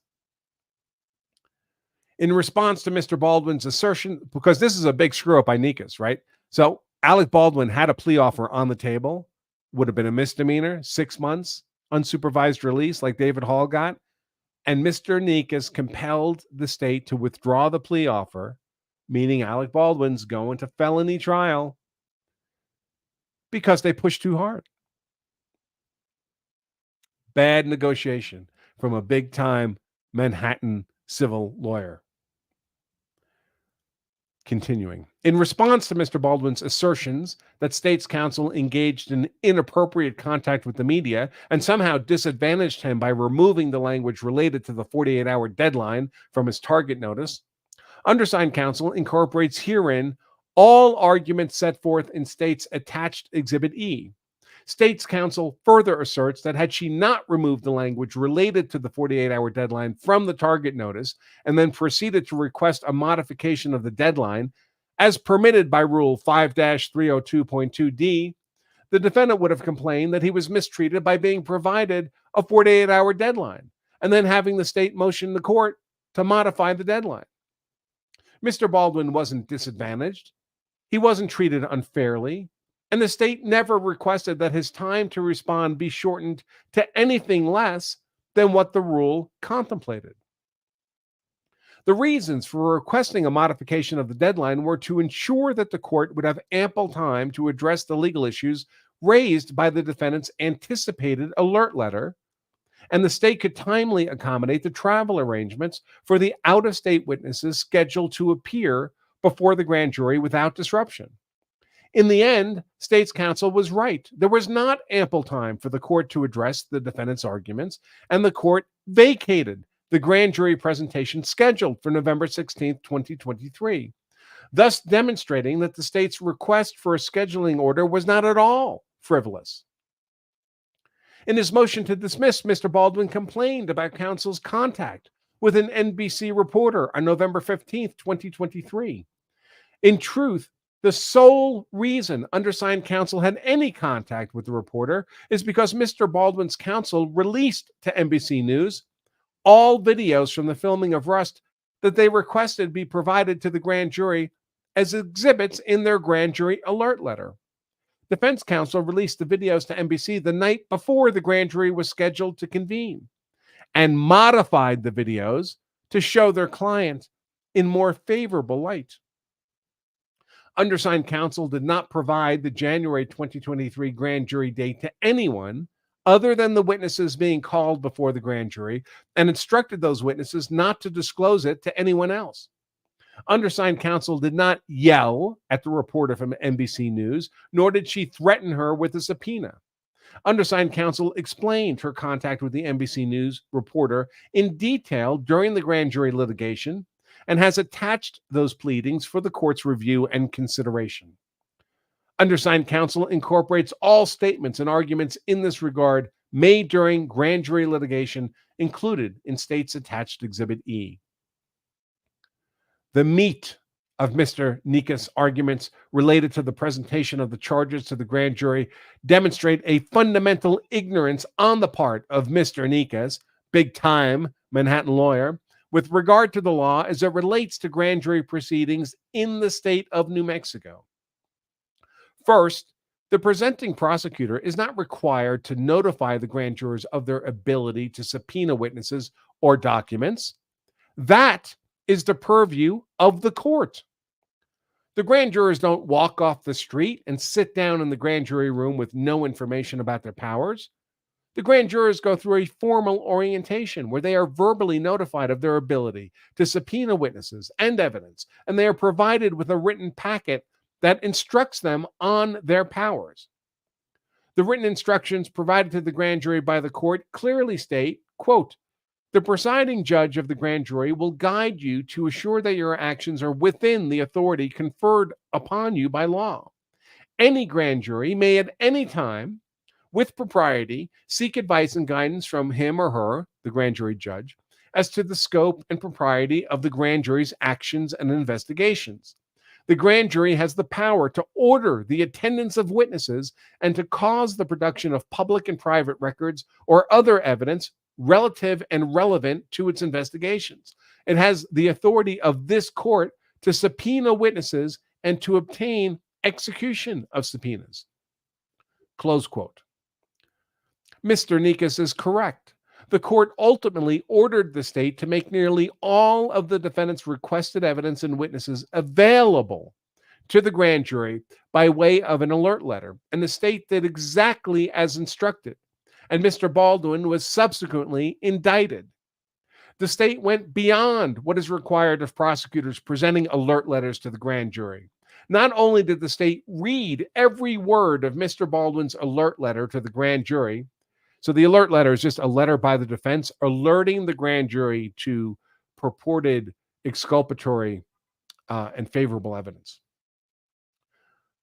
Not only did the state read every word of Mr. Baldwin's alert letter to the grand jury, but the state also provided each and every grand juror with their own copy of Mr. Baldwin's alert letter. Even though the alert letter provided to every grand juror detailed the documents Mr. Baldwin requested the grand jury to consider, the state had copies of each and every document for each grand juror in the room. There were 3 banker's boxes of documents sitting in the room. And at the conclusion of the evidence, undersigned counsel notified the grand jury that copies of all of Mr. Baldwin's requested documents were available for their review should they wish to see them. The truth is that the grand jurors were alerted to Mr. Baldwin's witnesses and documents, and they had no interest in reading the documents or requesting the attendance of the witnesses. This is typical of grand jury proceedings where the target does not testify, as is his right. The state provided Mr. Baldwin's requested proximate cause instructions, read the instructions to the grand jury verbatim, and included the instructions in the packet of instructions, jury instructions, that the grand jurors were required to consider. Mr. Baldwin complained in his motion that the state didn't take enough time to present the case to the grand jury and rushed through the presentation. This assertion is absolutely false and another attempt by Mr. Baldwin to receive special treatment. The state spent 1.5 days presenting this case to the grand jury. This is an unprecedented amount of time to spend presenting any case to a grand jury, let alone a fourth-degree felony. The Baldwin grand jury presentation was likely one of the longest in New Mexico history, and almost certainly one of the longest in the history of the First Judicial District Court. The grand jury presentation was unusually long because there was a great deal of evidence, witnesses, and exculpatory material that needed to be presented. Upon reading the laughable assertion that 1.5 days was not long enough, undersigned counsel gathered information from prosecutors in the Second Judicial District, which is considerably greater in population and crime rates than the First Judicial District. She spoke to 2 prosecutors who routinely indict and prosecute capital murders, child abuse resulting in death, child molestation cases, and adult rape cases. And both prosecutors reported that the longest grand jury presentation they have ever participated in lasted no longer than 3 hours. That's for a capital murder case. Mr. Nikas complained in his motion that the prosecution rushed through the grand jury process and should have postponed the grand jury presentation, and simultaneously complained that the charges have been hanging over Mr. Baldwin's head for far too long. There is simply no pleasing Mr. Baldwin or his counsel. As proof, Judge Ellington, excuse me, the judge we just saw in the sentencing of Hannah Gutierrez will be the same trial judge for Alec Baldwin. But before she was the trial judge, there was a different judge assigned, Judge Ellington, and he was later removed from the case, and the current judge was put in place. So Judge Ellington is a judge who used to be the trial judge for these cases. There's simply no pleasing Mr. Baldwin or his counsel. As proof, Judge Ellington granted nearly all of Mr. Baldwin's pre-grand jury requests, and after the indictment was filed, the criminal case was assigned to Judge Ellington for trial court proceedings. How did Mr. Baldwin respond? By getting everything he asked for? By excusing the judge who granted nearly all of his pre-grand jury requests. Why would the defense excuse a judge who seemingly bent over backwards to accommodate his countless requests? Probably because Judge Ellington denied defendant's request for a modification of the uniform jury instruction that was absolutely contrary to New Mexico law, and failed to act on his frivolous motion for sanctions against the special prosecutors. A cursory review of the allegations contained in his motion to dismiss demonstrates that Mr. Nikas misled the court at nearly every turn in his publicly filed pleading. In other words, this was not a private discussion with the prosecution and the judge. This was media propaganda.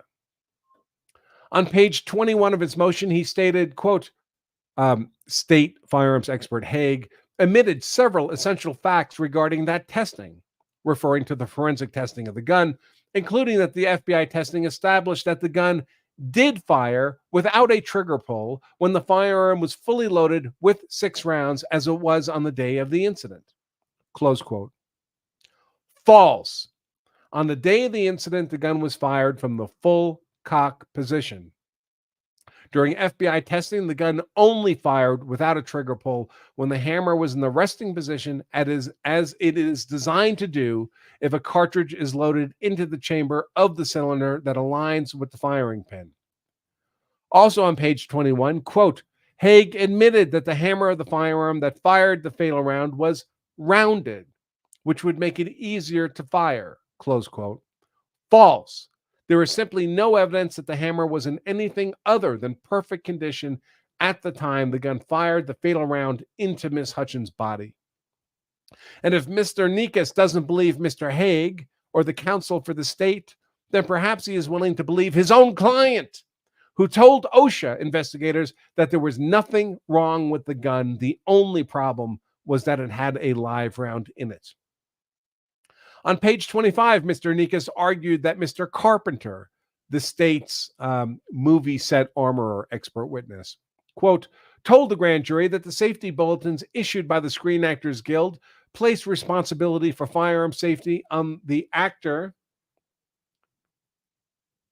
and asserted that this statement, Baldwin's lawyer, asserted that this statement is false, when in fact the statement is true. Quoting now from the SAG Firearm Safety Bulletin number 1, quote, this is instructions to actors, treat all weapons as though they are loaded and or ready to use. Never point one at anyone, including yourself, close quote. This same language is found in SAG Safety Bulletin number 1, firearms, along with the following statement, quote, never place your finger on the trigger until you're ready to shoot. Keep your finger alongside the firearm until you're ready to shoot. Know where and what your intended target is, close quote. These are the rules for actors handling firearms on movie sets, and Mr. Baldwin managed to disregard every single one of them. Mr. Nikas is incredibly articulate and very persuasive, but he is certainly not devoted to truth-telling. Snap! Mr. Nikas also demonstrated his ignorance of the rules of evidence as they pertain to grand jury proceedings and criticized the state for presenting its investigator, Connor Rice, to testify as to hearsay related to the investigation and the incident. Hearsay is permitted in grand jury proceedings, and during most grand jury proceedings, the state calls only one witness who testifies largely to hearsay learned from other sources. Usually that one witness is a police investigator. Often it's someone who was not personally involved with the investigator. He's kind of a professional, full-time grand jury police investigator. He reads reports from the actual investigators to the grand jury. And that's the only person the grand jury typically hears from.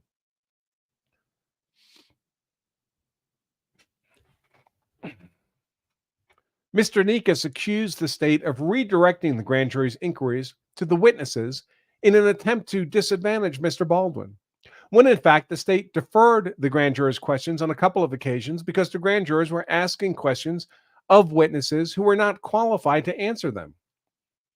The state purposefully called witnesses back to the stand after their testimony was complete so that the grand jury could have their questions answered completely and by the most qualified witnesses.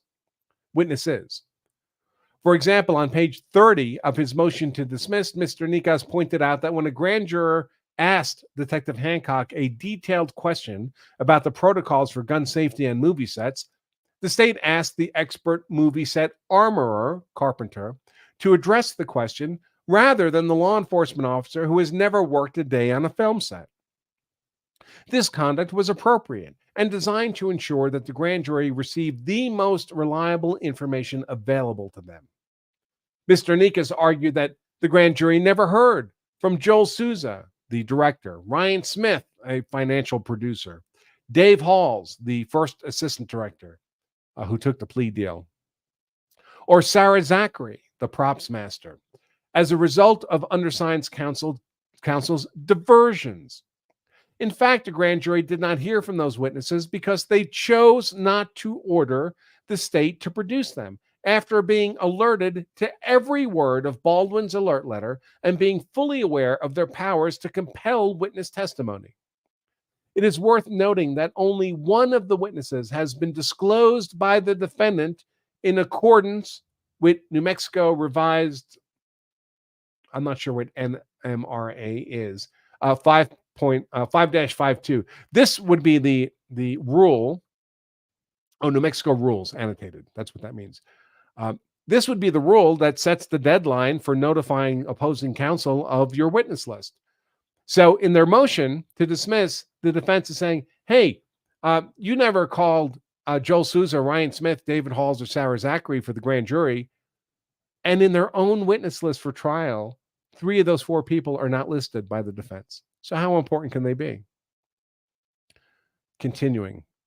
For all of Mr. Nikas' complaints about the way the grand jury presentation was handled, he failed to remark on the fact that the state spent a large amount of time during the presentation demonstrating that Ms. Gutierrez was the source of the live rounds found on the set of Rust, Ms. Gutierrez was the person who loaded the live round into the gun, and Mr. Baldwin had no reason to believe there was a live round in the gun, given that he opted to forego the industry standard safety protocols available to him and did so at his own risk and at risk to those around him. Mr. Baldwin's failure to exercise his option to simply observe the armorer load the dummy rounds into the gun and visually and or audibly demonstrate to the actor that the rounds are safe, inert dummy rounds was not a violation of the SAG safety bulletins, but it was a violation of New Mexico law. New Mexico law prohibits the negligent use of firearms. It's a crime. And this is actually contemplated in the Screen Actor Guild safety bulletins. On at least 4 separate occasions, the SAG guidelines and safety bulletins state, quote, "These guidelines are recommended by the industry-wide Labor Management Safety Committee and should not be considered binding laws or regulations. However, state, federal, and or local regulations applies and would override the guidelines." In other words, folks, SAG does not trump New Mexico criminal law. Mr. Nikas complained on page 35, paragraph C of his motion, that the special prosecutors issued an improper and prejudicial instruction to the grand jury. This is patently false. The prosecutors did not deviate from Uniform Jury Instruction 14-231. We simply filled in the language that was required to be filled in and did so in accordance with the instruction and the facts presented to the grand jury. Mr. Nikas would like the instruction provided to the grand jury to read, quote, 1, the target discharged the firearm during the production of the movie. 2, the target should have known the danger involved from the target's actions, etc., close quote. This argument is ridiculous. The reason Baldwin's behavior was violation of the law is because he pointed a gun at a person, cocked it, and pulled the trigger, having no personal knowledge what type of ammunition was in the gun. This is a violation of basic gun safety and New Mexico law. There is a fundamental difference between a gun handler not having personal knowledge of the ammunition in the gun and pointing it at a person, cocking it, and pulling the trigger on the one hand, and having subjective knowledge that there is a live round in the gun, pointing it at a person, cocking it, and pulling the trigger.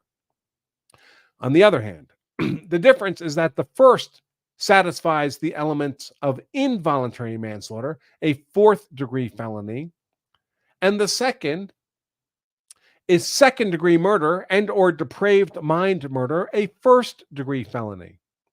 Mr. Baldwin had a duty to confirm that only inert ammunition had been placed in the gun before pointing it at a person, cocking it, and pulling the trigger as a gun handler in the state of New Mexico, subject to New Mexico laws, and his failure to do so resulted in negligent homicide as long as the other elements of the crime are satisfied.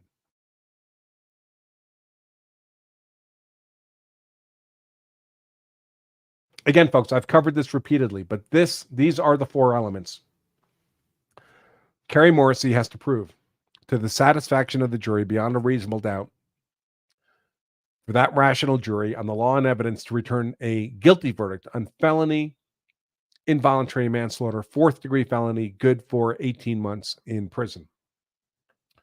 She has to prove first that Alec Baldwin pointed the muzzle in her direction, in Helena Hutchins' direction.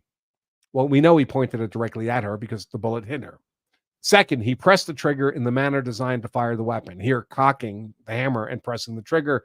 We know from the forensic testing that has to be true. The gun would not have fired otherwise. Third, he failed to ensure that the weapon did not contain a live round. Obviously, that's true. It contained a live round. And fourth, the outcome was the discharge of a bullet, the unintended discharge of a bullet into Miss Hutchins. Obviously, if it was intentional, this would be a murder trial, not involuntary manslaughter trial. All of these facts are incontestable.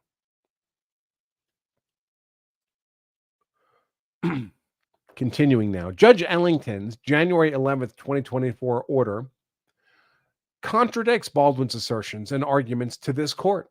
Judge Ellington's order required the state to alert the grand jury to the existence of the following witnesses and their potential testimony via the target's grand jury evidence alert letter: Joel Souza, David Halls, Sarah Zachary, Ryan Smith, Alexandria Hancock, Joel Cano, both of those are police investigators for the state, and Robert Schilling. He was a private investigator for the state. This was done verbally and in writing to every grand juror in the room. In paragraph 11bi, Judge Ellington ordered the state to alert the grand jury to the existence of documents 1 through 8, 10, and 12 through 14 via the target's grand jury evidence alert letter. This was done verbally and in writing to every grand juror in the room. In paragraph 11ci, the state was ordered to actually present documents 9 and 11, and did so.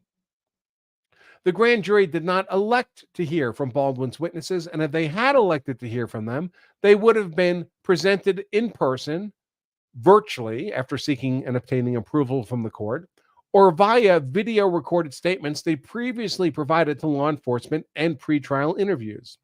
The grand jury did not elect to hear from Mr. Baldwin's witnesses, and therefore no scheduling disruptions were encountered. Judge Ellington cited to State v. Herrera, quote, once alerted to target offered evidence, the grand jury remains free to decide not to hear the evidence, or to hear the evidence and weigh it as it sees fit, close quote. The state followed Judge Ellington's January 11th, 2024 order to the letter, and Mr. Baldwin was indicted. The state, by and through its special prosecutors, Kari T. Morrissey and Jason J. Lewis, respectfully request this court deny Mr. Baldwin's motion to dismiss. This is going to the judge we just saw sentence Hannah Gutierrez. You think that judge is going to dismiss this grand jury indictment of Alec Baldwin? I think not.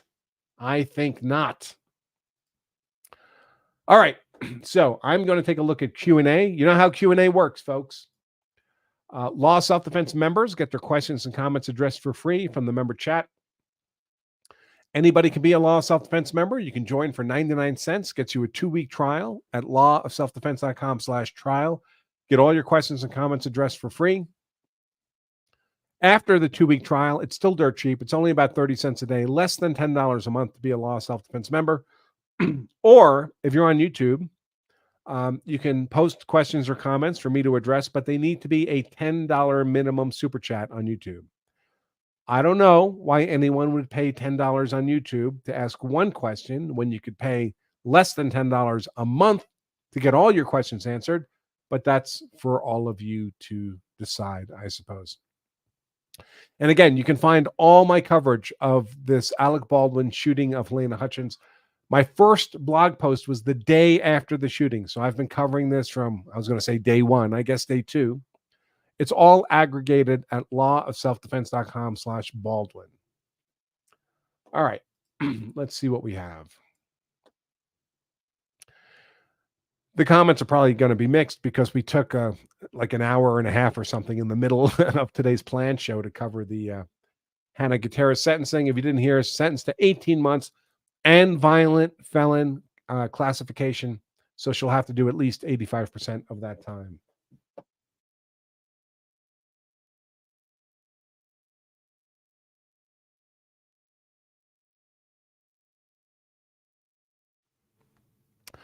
Okay, let's see.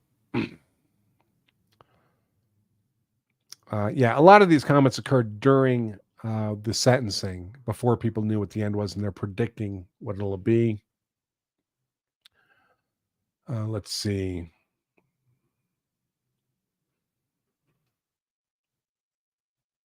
Bup.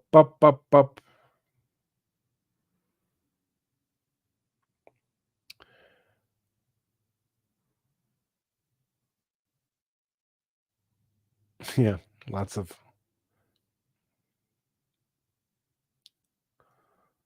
Bup, bup, bup, bup, bup.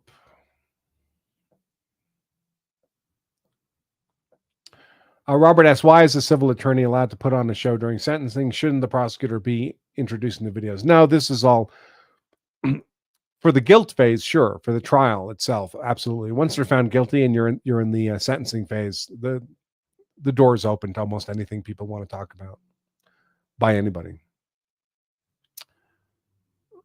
Let's see. It is funny how Gloria Aldred had to give her own law firm a pat on the back for putting flowers on Helena Hutchins' grave today. Going through the member, law self-defense member.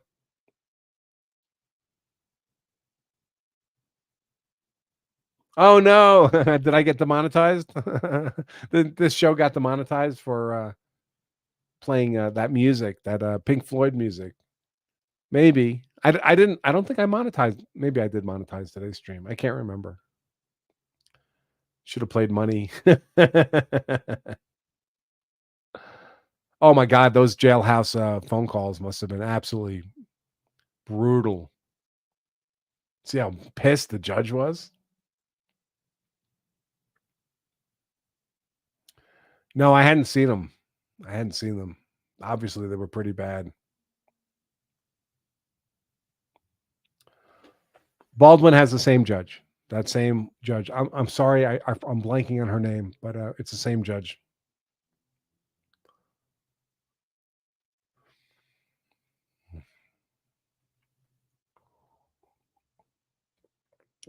You know, it's often the case that jail, meaning a local incarceration facility, where the jail's usually run by the court, and it's holding prisoners that have holding people who have business, criminal suspects, defendants, sometimes convicts that have business before the court, and often they're just there for a transitory period. Or it can hold people who've been convicted of misdemeanors. They're going to be locked up for less than a year. They're often held in jail. There's often a preconception or belief that jail is a nicer environment than prison. And that's sometimes the case. It varies by jurisdiction, but it's often not the case. A lot of really bad dudes come through jail. And everyone there is transitory. So you tend not to get the kind of prison type social structures that are created when people are spending years together. It can be more chaotic and in some ways more violent than prison. A lot of nut jobs come through jail.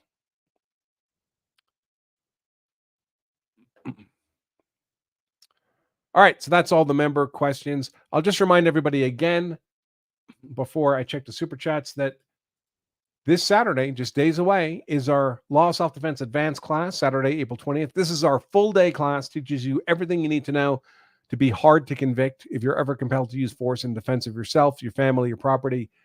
We only teach this class twice a year, folks. It'll be October 19th of this year is the next time we teach this class. I checked this morning for the date. Can you afford to wait? Do you know when you'll be attacked? You need this information before the attack, not afterwards. And when you're attacked, it's up to the bad guy, not up to you. So don't miss this class, lawofselfdefense.com/advanced. And if you can't make the Saturday date, I get it, the weather's getting nice out. I would register anyway because we'll make the playback version of the class available to all the registered students for 2 weeks after the live class. You can watch it at your leisure over that 2-week period. You don't have to watch it on Saturday when it's live, but that only goes out to the registered students. And because we screwed up our marketing schedule, the 50% off the early registration period is extended for about another 24 hours. So, you know, if you wait that out, you're just paying full price for the class. I wouldn't recommend that. Again, learn more about the class and what we cover at lawofselfdefense.com/advanced. And now let me take a look. Oh, we just hit over 63,000 YouTube subscribers. So thank you, everybody. If you are watching this on YouTube, 1,235 of you are here. Subscribe on YouTube. It's free. Hit that like, thumbs up button. That's free too. That's always appreciated. And if you're watching this on Twitter, well, give us a follow. You'll like it. How are we doing on Twitter followers? I think pretty good. I think we're closing in on 80,000. Could that be possible? Yeah, 79.4 thousand. So give us a follow on Twitter. You like some of our jokes on Twitter. We're not really, folks, on Facebook and Instagram. I know you see law self-defense stuff there. That's all marketing materials. That's not me personally. I'm not on those platforms personally. But I am, with some regularity, some would say with too much regularity, on Twitter, X, having some fun. So, all right. And it looks like no new super chats. So that brings us to the close of today's show, folks. I meant it to be an hour, and instead it's 3 hours and 15 minutes. But we did catch, thanks to Shane Souza, our admin moderator, who brought the sentencing to my attention. We were able to catch it live, which is really cool. All right, folks. So I just remind all of you that if you carry a gun, so you're hard to kill. That's why I carry a gun, so I'm hard to kill. It's why I carry a knife. It's why I carry pepper spray. It's why I study jujitsu, or at least I'll be back to jujitsu if this hacking cold ever goes away. If I do all that, so I'm hard to kill, my family is hard to kill. If you do some or all of those things, so you're hard to kill, so your family is hard to kill, then you also owe it to yourself and your family to make sure you know the law, so you're hard to convict as well. Until next time, I remain Attorney Andrew Branca for the Law of Self-Defense. Stay safe.